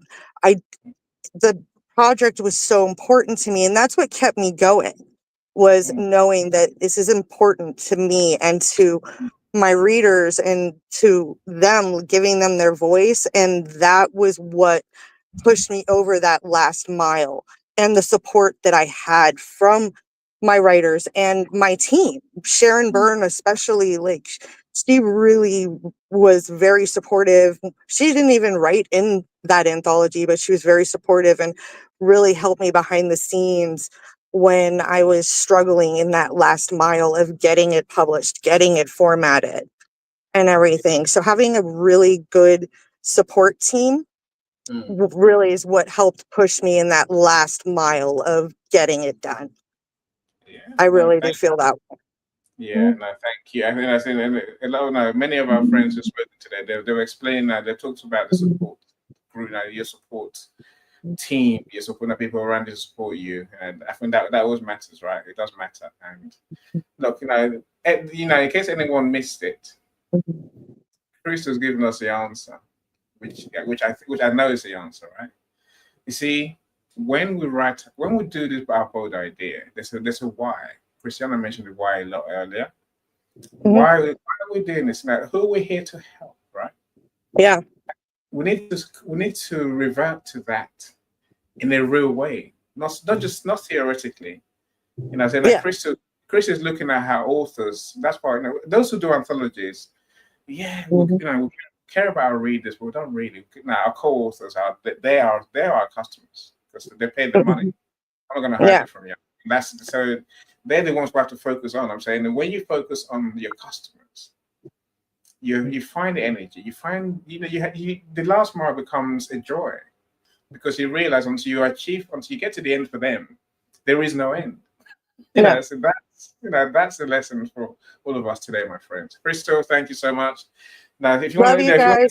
Sabrina, thank you. You're a star. Thank you for joining us. As Sean says, he appreciates you reading the book, and it's true that you got so much from his book. So, yeah, thank you, Crystal. Thank you so much. Oh, I love you, So, Annie, and everybody. But I'm gonna go eat my lunch. I saw that you were live, and I loved the topic, so I wanted to, and I saw the link, so I wanted to jump in, support, and say hi, and send my love. Because you know me, Annie. If I see you, I try to join if I can. I keep promising, but I'm always at work. You happen to be live during my lunch break, so I love you enough. I took 10 minutes out of my 30-minute break to join you. You should you're feel so very sweet. loved right now, Annie. I do. I feel blessed. I really do. Thank you so much. Enjoy your lunch. Enjoy your lunch. Thank you so much. Bye, Thank you. Crystal. All right, bye, guys. Mr. William, we'll try again. Now, your Yes, internet's beating you up today, right? But you're still playing the I know, game. right? The last mile, you are pushing through. Please talk to us. So you're doing your conference for your book, right? Your conference for No Human is Useless. Yes, I wanted to share this story. Yes, I want to share this story so that I could empower and give people hope that they can actually do whatever dreams that they have, it can become reality. January, when I had this urge to run this conference, I had absolutely nothing. I had no means. I just had the idea, and anytime I woke up, it really hits me from within. All right. And part of the reasons why I wanted to do this conference is I was seeking for paid speaking gigs. I was trying and it wasn't coming, it wasn't happening. So I said, why don't I create my own event so I can get to speak on stage and then get to choose who I want to come on stage with me. So these are the two reasons why I wanted to do this conference. And I had nothing. All right. So then I decided to start creating flyers, speaking to the right people that I know, who knows my story. And I go like, hey, I want to do this. And funny enough, when I told them, they're like, cool, we can do it. So I set up a crowdfunding campaign. And then I had donations, $10, $20, few dollars. Then I woke up one morning and I see $1,000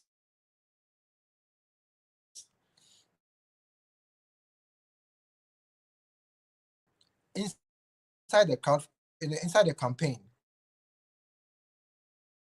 So I checked out who actually did that.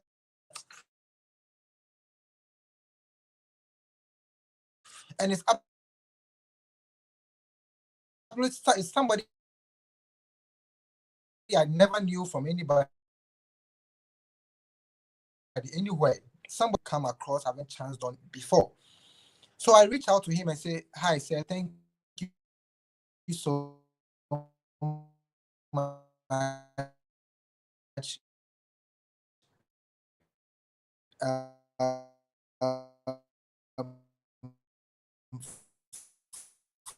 For the $1,000 is really going to do a lot.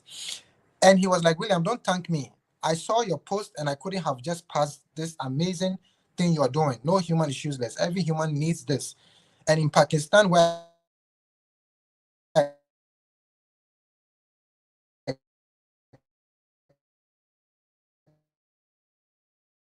come from,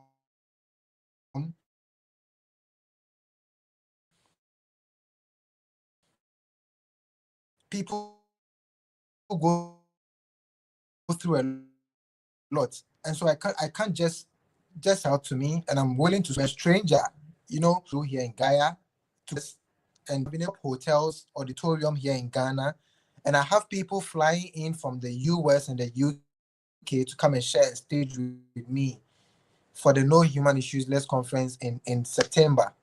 So I just want to share this, that it was just a dream in January. September. So everything when you don't think about how the help is going to come.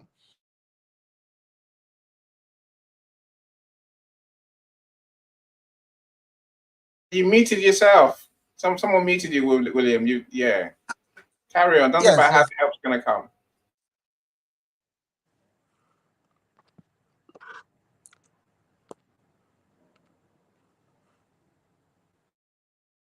Yeah, I think you're back again. So please carry on.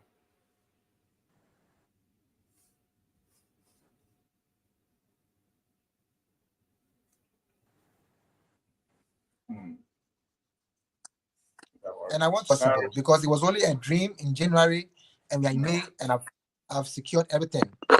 Yeah. No, I hear you. Yeah, it is. I think we're back to the Dr. Yvonne's point. Believe. You know, we have to believe. Truly believe that's going to happen. Now, but look, now, William, now you took steps. You didn't just believe. You took steps. You've done things. You know, I had a friend of mine message me out of the blue one day recently, and he's like, "Annie, my brother's in the hospital. He needs a brain operation. I need money." Right? I said to him, "How much are we talking?" And of course, he gave you thousands. And everywhere healthcare is thousands. I said to him, "Do a GoFundMe page." He's like, "No, I'm not gonna. No, I can't do that." I'm like, But let me tell you, I say no. I say that because you've done the go. No, we've got to do what it takes. That's my question in my title. What does it take to go the last mile, right? Now, what does it take? Because it takes something. It's not just doing something. It takes going above and beyond. And sometimes you got to reach out to people and say, "I need help," right? Look, saying Cyrus, Jasmine, and he said, I spoke to Jasmine because she was supporting this friend of mine in Nigeria. Right? I said to her, "Do we go from?" And she did. And he said he had 1,000, close to what you had. I think I saw he had £1,400, something like that in there. I'm saying right. And she was so happy because that saved his brother's life, literally, right? Now, so let's take our pride, our ego, from asking for help. So it's part. Sometimes all the things that have been said. Zara mentioned that God being here to help you. I think in the comments I've seen, the power of the supernatural. That might be what we need. That might decide when and who and how. But literally, we can take those steps, and God is not always going to do it for us, right? Let's be sure. God will tell us what to do, and when God tells us, we have to learn to listen and go and do what we have to do, right? That's the answer to half our problem, the solution that we'll talk about today. Now, thank you so much, William. William, I might come to Ghana, but yeah, let's talk later. Let's talk tonight. Let's go. I'll call you after. No, because I want a video of me talking on stage, right? I'm talking to Africans. That gives me joy. Cristiano, if we're going, let's go. Okay, fine. Let's do it. So William, we'll talk and we'll make it happen, right? I'm excited. I haven't been to Ghana before, so it's that's Nigeria, I think. Yeah. Anyway, we'll cross that bridge later on today, William. Cristiano, if you're coming, let's go. Why not? Cyrus, it's your time. I don't know why you keep falling off when you're in the UK. Cyrus, talk to us. Hi, can you hear me, Annie? Perfectly, my friend. Perfectly. Hi. I love your rooms. It's just full of talent and fantastic ideas. From Sean to Zara to Christiana and many other amazing people. Dr. Yvonne, I just want to thank everybody for sharing. And Michael, of course. Sorry if I missed any names there. When I joined the show a while back, when people were talking about burnout, I was thinking, but for me, burnout is not a matter of what. It's a matter of whom. Why am I thinking that way? It's because burnout doesn't happen to everybody. Burnout that doesn't happen to everybody. Burnout happens to some people sometimes, and to some people all the time, right? So to me, burnout is exhaustion affecting your vision. You know, when you look at the finish line and you're seeing double or triple, I don't know, you're so tired you can't see clearly anymore. Exhaustion affecting you.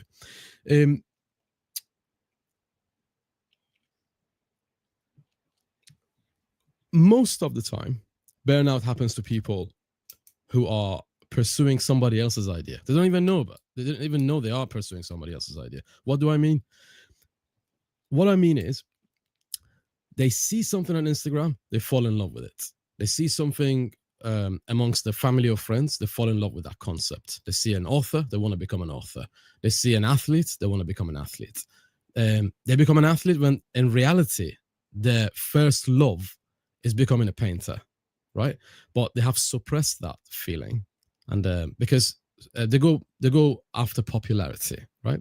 Or they go after, oh, this will pay dividend in the future. I will make a lot of money out of it. It's fashionable. I know people who made money out of it, right? So that is when you pursuing somebody else's ideas. Very unhealthy, by the way. I've done it, and I don't recommend it. I've done it in the past. Also,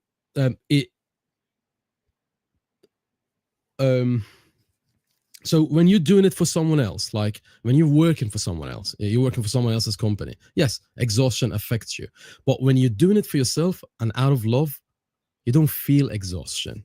Okay, so for the past 5 years, 6 years, I haven't been feeling burnout, whatever that might be. I used to feel burnout when I was working for someone else, but since I started working for myself, no, I don't feel it. I work for what I love, and mostly people feel burnout for two reasons. One, they feel like, oh no, my idea is going to die. And number two, I'm not going to get what I want. So two reasons mainly, right?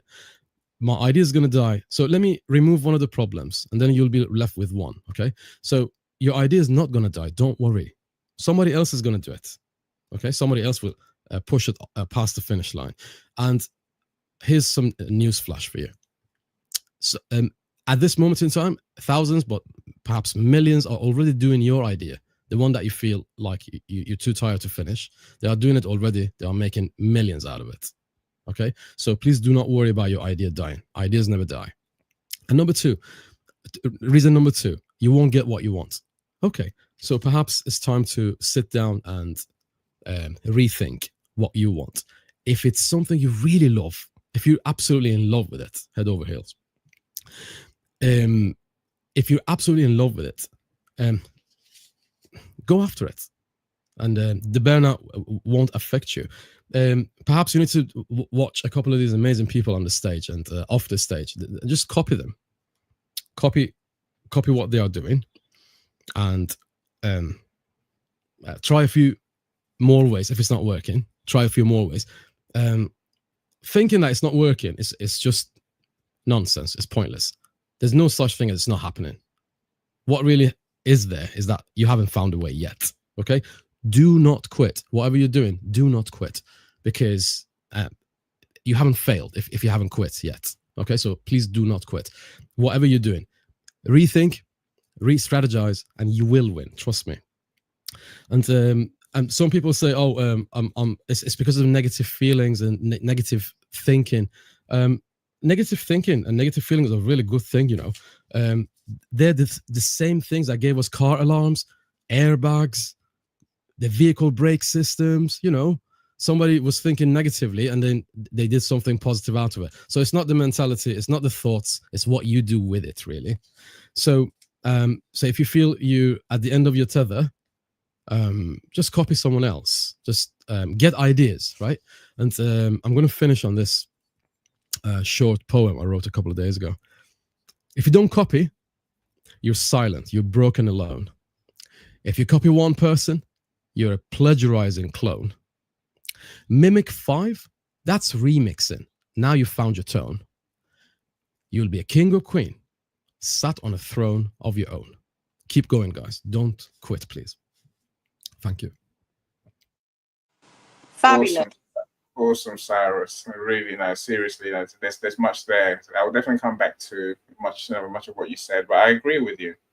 I think it's easy to feel exhausted unless you have that love. I'm going to talk tomorrow in my Being Your Authentic Self Business room about what's love got to do with it when it comes to business growth. So. I'm with you totally, Cyrus. I think if you don't love what you're doing, if you don't love your solution, if you don't love the people you're here to serve, you are doomed. I didn't make money between 2019 and 2014 from Whisper Boy. Many people asked me to quit and stop it. Yeah, no, I didn't. Never quit. Look, I think the solution to our problem is easy. It's easy, right? Look, I think the Mimic 5, that's a magic number. I'll come back to that in a second. Christiana, I'll come back to you in a second too, of course. Look, give me a second, give me a minute. No, it's less than a minute. So let me show you a video quickly. Then, let me give you my solution to the issue as I see it, right? So my zero account of software just logged out. Oh well, I'll find my money. You can't keep my money. I need my money, right? Don't really what I want my money anyway. Let me show you a video quick, and then you begin to get an idea. So it's only 40 seconds long thereabouts. So here goes, my friends. If I'm running on a treadmill and I get to mile 9 and I get complete cramp in one of my legs, and I know I've told myself I'm going to run 10 kilometers today, he goes, I will have to limp the last mile, even if no one's watching, because I can't let the demons in. And if I let the demons in, they'll show up in the 11th round of a championship fight when there's 50,000 people watching me in the audience. And I know deep in my self-story that I'm the type of person that quits when things get hard because I got off that treadmill at mile 9 when no one was watching. It would modify my self-story. The commitments we keep to ourselves and what we do when no one's watching is the most persuasive evidence that governs everything we then do every day thereafter. I tell you, isn't that the truth, right? It's what you say when no one is watching. That really counts. So that's one step in our solution. But so here is Christiana. I want to let you speak before I go into my preaching for a second for a few minutes. Then we'll wrap up. Christiana, what do you want to say, please? So, first of all, Cyrus is always a lyricist. No matter what you give him, he does something with it. I completely agree with when you get to the 5th. Here's the thing. It's so true. Watching the video you have just watched, I think cements the point I'm trying to make, is that what do you do? Remember I said when you stop and you have the right people around you, ultimately you've got to believe in yourself. Believing in yourself also includes what you do when nobody else is checking in on you, when nobody else is asking, nobody else is chasing, nobody else is challenging you. Is you challenging yourself behind closed doors, because ultimately you have to live with yourself. Nobody else is going to live with you, and nobody else knows how you think, how you process, unless they are very close to you, perhaps your spouse, your partner. Even they don't always know everything that you're thinking and you're feeling. So it's really important that we think about it. And it's true what Stephen Bartlett, I believe who's in the video, is what you do behind the scenes. And by the way, I'm a big fan of him too. It's what you do, is how you still keep going in the moments that you really can't, in the moments where you are at risk of burnout and real burnout. As Cyrus mentioned, that's the thing. You've got to find what is it that keeps you going. I know in many cases people ask, what's the why? And I mentioned this earlier, like, why did you start this whole journey in the first place? And what is it that's causing you now to almost give up? Where is that feeling of giving up coming from? Is it your environment, your surroundings? Is it people? Is it a word in your ear that's knocked you off? And find within yourself, answer those questions. And more than likely what tends to happen is you eventually actually do get to finish that mile. A little bit like, I don't remember who mentioned the marathon aspect. When you're running, yes, people are cheering you on, but ultimately, why are you there running the marathon in the first place? What is it that's going to get you to the finishing point? in the midst of you having injuries, and injuries when it comes to writing are the shiny objects that come in our way, the obstacles and the naysayers and everything else in between that we tell ourselves. So why is it you're there? How are you going to end that journey? How are you going to get through that finishing line at the marathon? And that's more than likely how we get through the last mile. Totally agree with you, Christiana. Genius there, my friend. Michael, I'm bringing you up as well. So, look, now, so I think now you've covered, everyone's covered now, between everyone, we've covered the issue, the problem as I see it, as it is. And it's not as I say, just as it is, right? Look, here's how I want to leave the conversation today, right? You see, here's what happens on our journey to our bold idea, to our solution, to our, to creating something that we're going to create for the world, right? We spend so much time and energy on creating the solution. Whether it's a product, whether it's a service, we spend so much time obsessed with the solution, which is good. It's not a bad thing, right? No, but the solution is the what. Christian, I'm building on what you were saying just now, right? See, here's where we don't spend enough time. And here's what catches us in the end, friends. So what catches us in the end is the why. The why and maybe the how, right? Because for our solution to work, we know we're going to need people to buy our solution, to take it on and to change their behavior, change the supply, change the solution that they're using now, which is not working, hence our broad solution, our broad idea, right? We need to understand and design for the target audience. We need to design for how they're going to engage with our broad idea. Now, rather than just focus on the what, our problem, there comes a time in our journey, my friends, where we must stop thinking about the what, because we're doing this for so long now, we know what it is. What cripples us is a fear of they want to use it, they won't like it, it won't work for them. That's what really kills us. And see, whether we like it or not, we think this in the back of our head. As we're doing, we're thinking, it's gonna another month of this, and I'm gonna put it out there, and they won't like it. That's what kills us. That's when our energy drains from us. That's when our motivation dies. That's when our hope goes out the window. Sarah said, we know we're not going to get what we want because no one's going to buy this thing that we've created, right? So let's focus on the audience towards the end. In the last mile, focus on the audience, not yourself, right? Look, how do we do this, my friends? The way we focus on the audience is by simply making sure your bold idea that's aimed at improving people's lives actually begin to get into people's hands and minds, right? Begin to share with them what your bold idea is. There's social media. There's ways of engage people, get them to. Crystal mentioned reading Sean's book in process. I'm saying that's how you get to the end. You get your customers to use your products. When they love it, you're energized. Then you're like, wow, they're gonna have to finish it because they're gonna love it so much. It's about them, not about you, right? Focus on how you're gonna improve people's lives. That's the answer to the last one.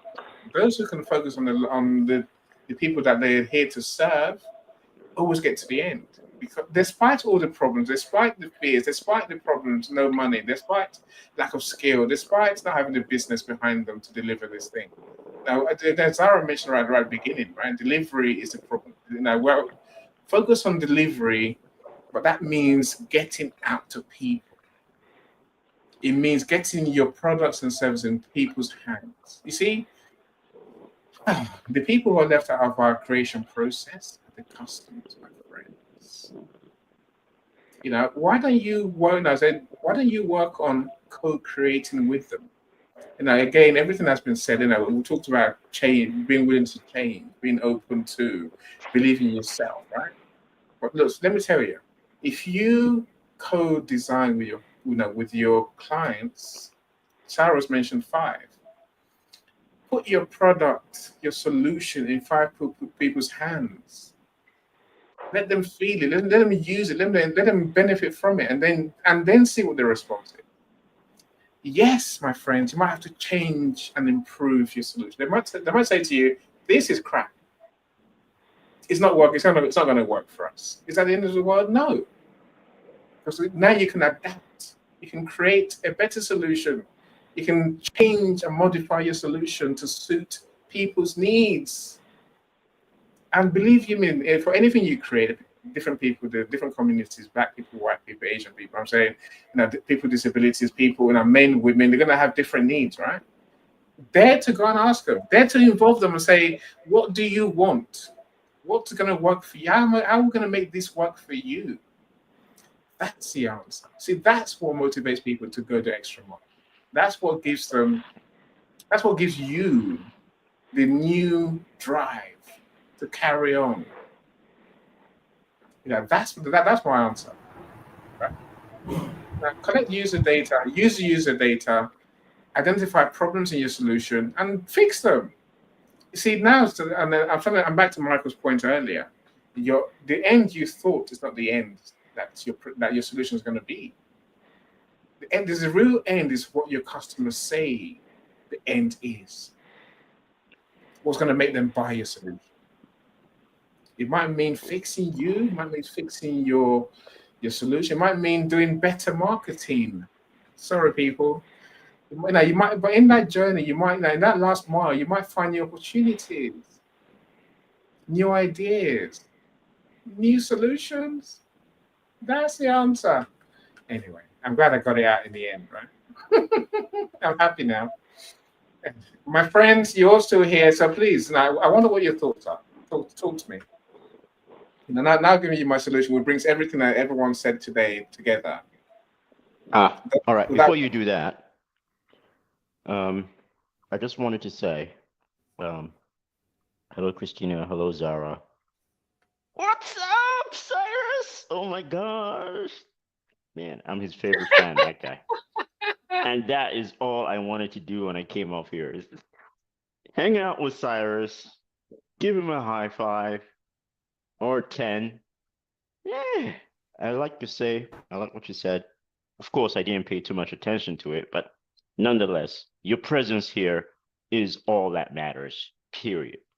So when you finish your book, let me know so that I can be the first one to buy it, and I am just going to be ecstatic. I got bragging rights right there just by being the first person, and I want it. I want it. Thank you. Yeah, that's what I got to say. Everything that I've already said before about the subject is good. You can be the first to buy it on launch day. Never buy the book before launch day. I know Cyrus may probably sell it for less than it's worth, but wait for launch day because it's bestseller. I'm sure it's part of his plan and his thinking. I don't care how much he sells it. I'm not writing the book to sell it because I don't want to die poor, man. I'm not gonna put selling a book as my strategy. That's a strategy to get rich. Yes, but think how your book could transform small businesses. No, honestly, what I'm writing it for is to hand it to my daughter because she's going to be managing my business after me. So it's a handbook for her, but I'm going to share it with the world anyway.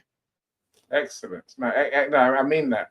Listen, what you have here is people who will read your book before it goes out to in the last mile. Cyrus. People actually do that. Michael will read your book and give you feedback.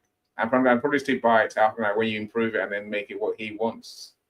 I'm saying, Christian, I may give your daughter some competition too, because now. Right.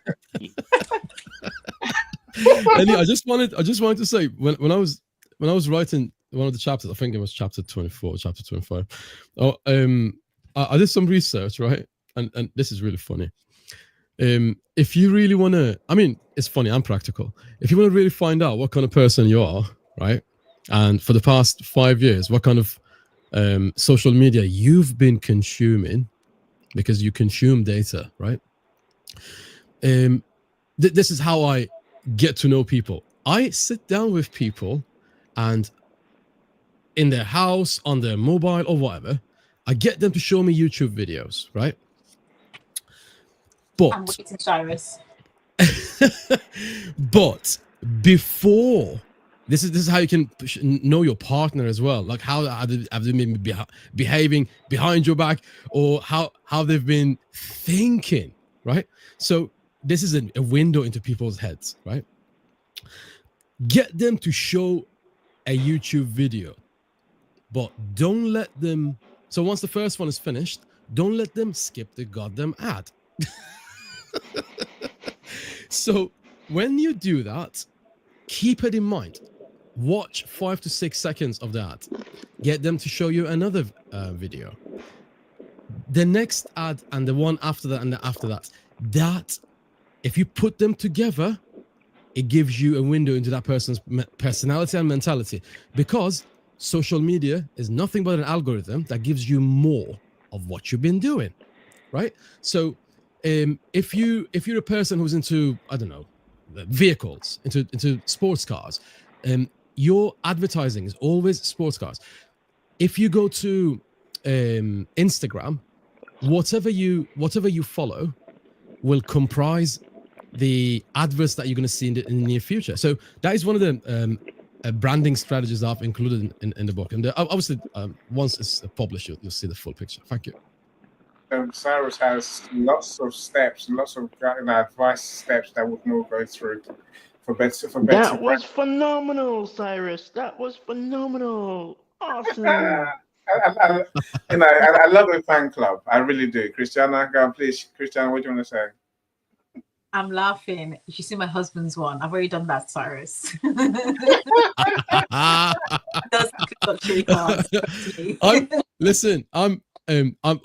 I'm blessed with having a mom and 3 sisters, and they have taught me a lot of things. And as a man, I am proud of the ability that I am capable of thinking like a man and a woman, and that has given me the opportunity to open a window into both a woman and a man's psyche. And we have weekly sessions with my family, and we exchange ideas, and branding is normally the center stage. Yeah, no, I understand. Awesome.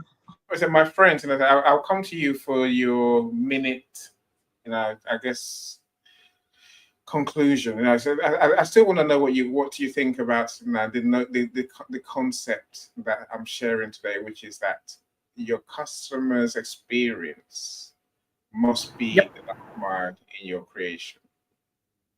It must be.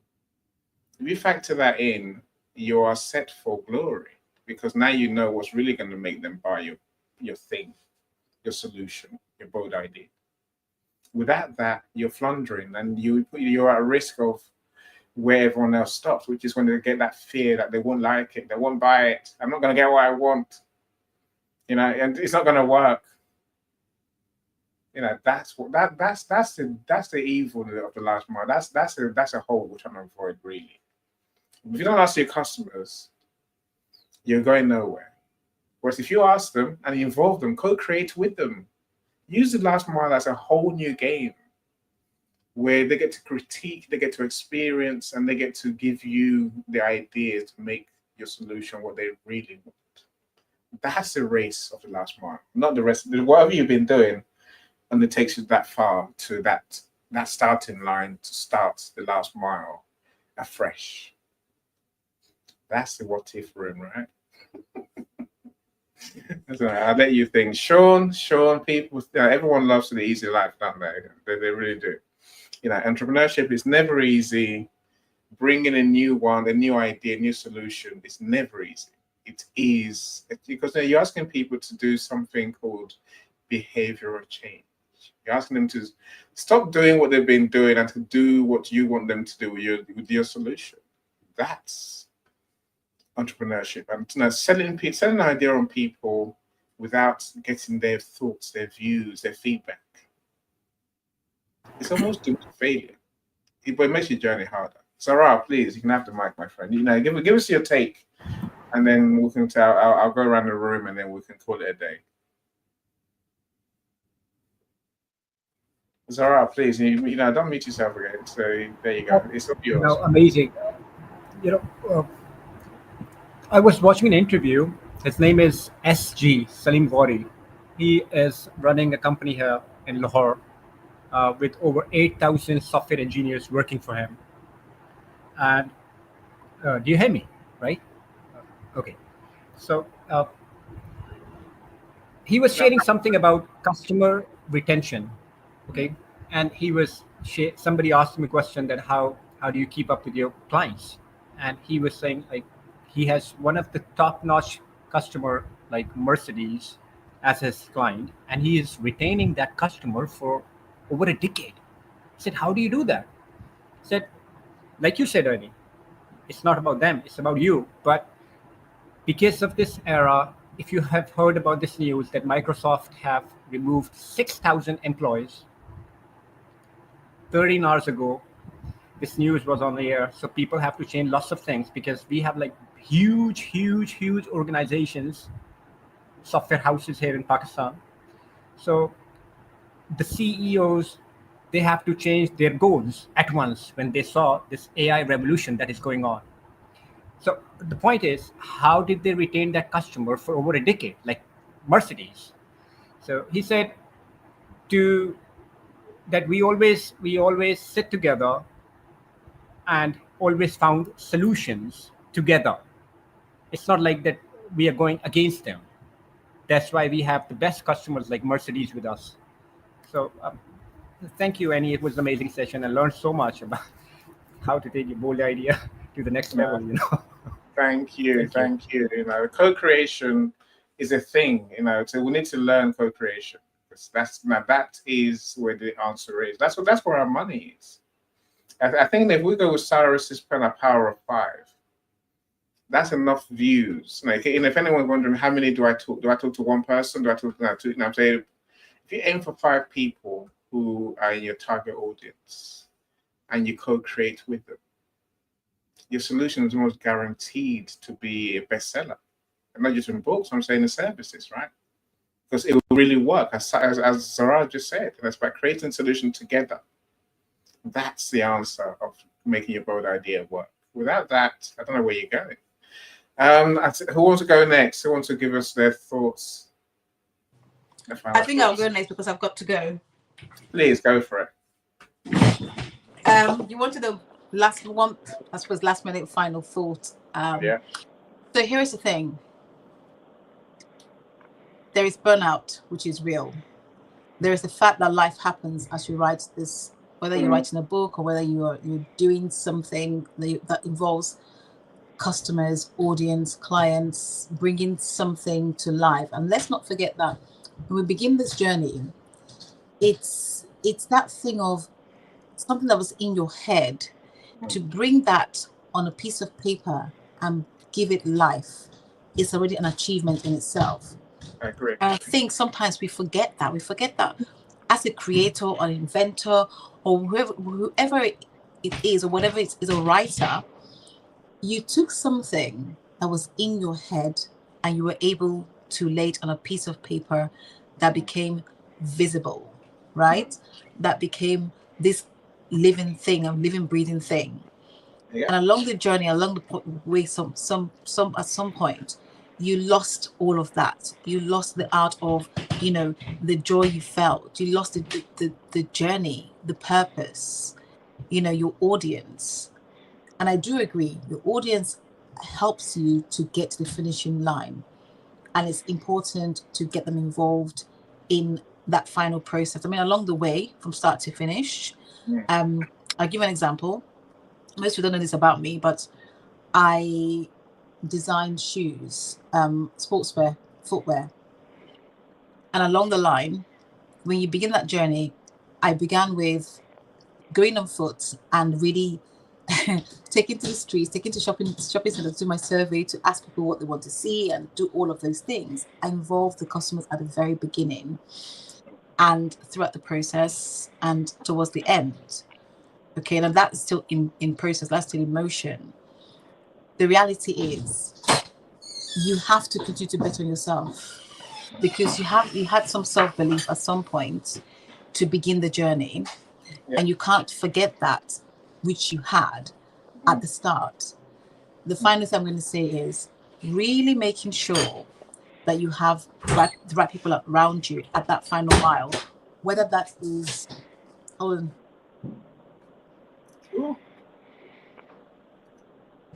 whether that means, sorry guys, whether that means your audience or a trusted friend or a coach. But in that journey where you find yourself stuck, don't do it alone.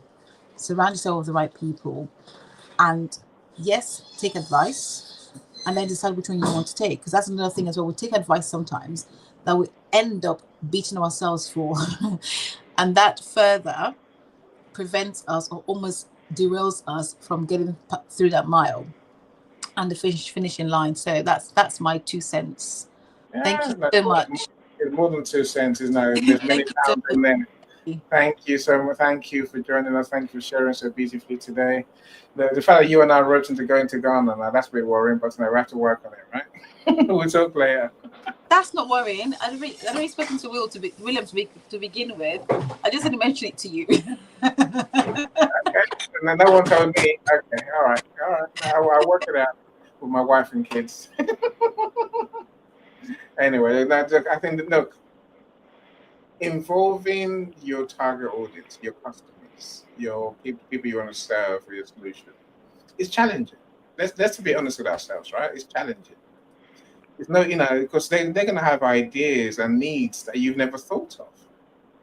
I'm saying you have to be open to that. That's where having someone else to give, a coach, someone other people to talk to matters, right? And you do have to learn and get better, whether you like it or not. You're not going, you're not a genius. If you were, you won't be where you are today. I'm saying if you were if you knew everything and could do everything, you would be where you are today, right?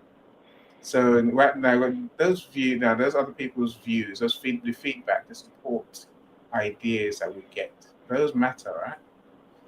Let's learn to take them on board. But we do have to grow and evolve in the process. We must learn. Otherwise, we're not going to get there. I always say, you have to think like the person you want to become, before you can become that person. That's the truth. Thank you so much, Christiana. Michael, I see you were muted. What's your final take on that conversation today, my friend? What you said earlier regarding sorry. customers. Take care, guys. So nice to see Christiana, you here. before you go, please, Christiana, before you go, please don't leave. I have a surprise for you. Wow. Okay. I'm all gonna right. I guess I'm it's time to be quick. But I'm doing something else. Okay. That's all right. This is an audio room, effectively, right? you know what we look like, Christiana, so it's all right. You can look away, but as long as you're listening. Until Cyrus comes back on, then you have to come and listen and watch whatever it is he wants to show you. Go on, Michael. So the thing about the customers that you're talking about, the people that you think about, the reasons why you did this, and going back to the beginning, the genesis of starting the solving the problem that you're trying to solve, or you're coming to a conclusion in solving. That is foundational and certainly needs to be part of your package in terms of getting across and getting the extra mile. I do agree with that, and I believe it's something that you should keep emphasizing every time you go through process, every time you come through a hurdle. That is something that will get you over the hurdle every time. And if it does not get you over the hurdle, it means that it's not strong enough, and you need to build it, make it stronger, so that you can get better bounce from it when you get out, when you try to attempt a hurdle and go over it. So yeah, you're right with respect to that, Annie. And everybody else that had a say, I fully agree. And in conclusion, have a great evening, day, night, whatever the condition is in your place right now. Thank you. No, thank you for joining us as well, Mark. Thank you for your amazing shares always. I think into that the way you say it, as if involving people is like common sense, foundational you call it, right? I think look, the thing about common sense is that it's not so common, right? In other words, everyone will do the right thing. It is a problem. So we need to make emphasize it, like you say, Michael, and make sure that people begin to think more of the customers. Maybe not customers is the wrong word. The people you're here to serve is the thing that I'm really talking about. They're the ones you really want to make sure you are addressing all the way. If not all the way through, because we have this habit.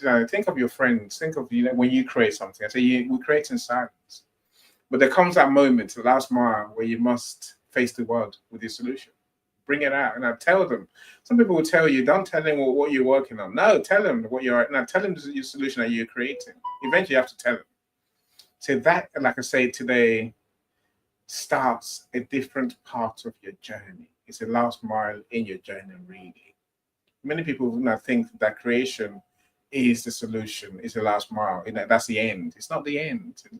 Until your customers get on board, people want to self get on board, start using your solution. You don't really know, right? That's the point. Tell it to your friends. Cyrus, I'll let you do your thing, Cyrus. You want this on stage? Yes, please. There you Thank go, you. Cyrus. There you go, mate. Hi, everybody. If you just joined, I dedicate this song to you guys, especially Christiana, because she believed in me from day one, and she likes my lyrics. So I dedicate this song to everybody, especially Christiana. And thank you so much for listening, guys. Thank you. Can you hear that? Yes. Oh, thank you. When your fears are gone, what remains is you. True and steady through and through. Between you and your dreams, there's a door called fears. Walk through with a cool smile, not streaming tears.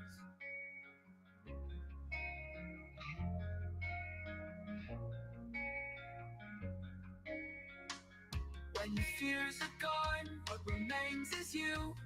True and steady through and through. Between you and your dreams, there's a door called fears. Walk through with a cool smile, no streaming tears. So yeah, I just wanted to play that bit. When your fears are gone, what remains is you. True and steady through and through. Between you and your dreams, there's a door called fear. Walk through that door with a cool smile, not streaming tears. Thank you. That was awesome. Thank you so much, Cyrus. Thank you. See, I said lyricist. Thank you.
Here's a new beat for your drama. She's success with Global.Media.com and celebrate it with or without champagne or rum. She's success with Global.Media.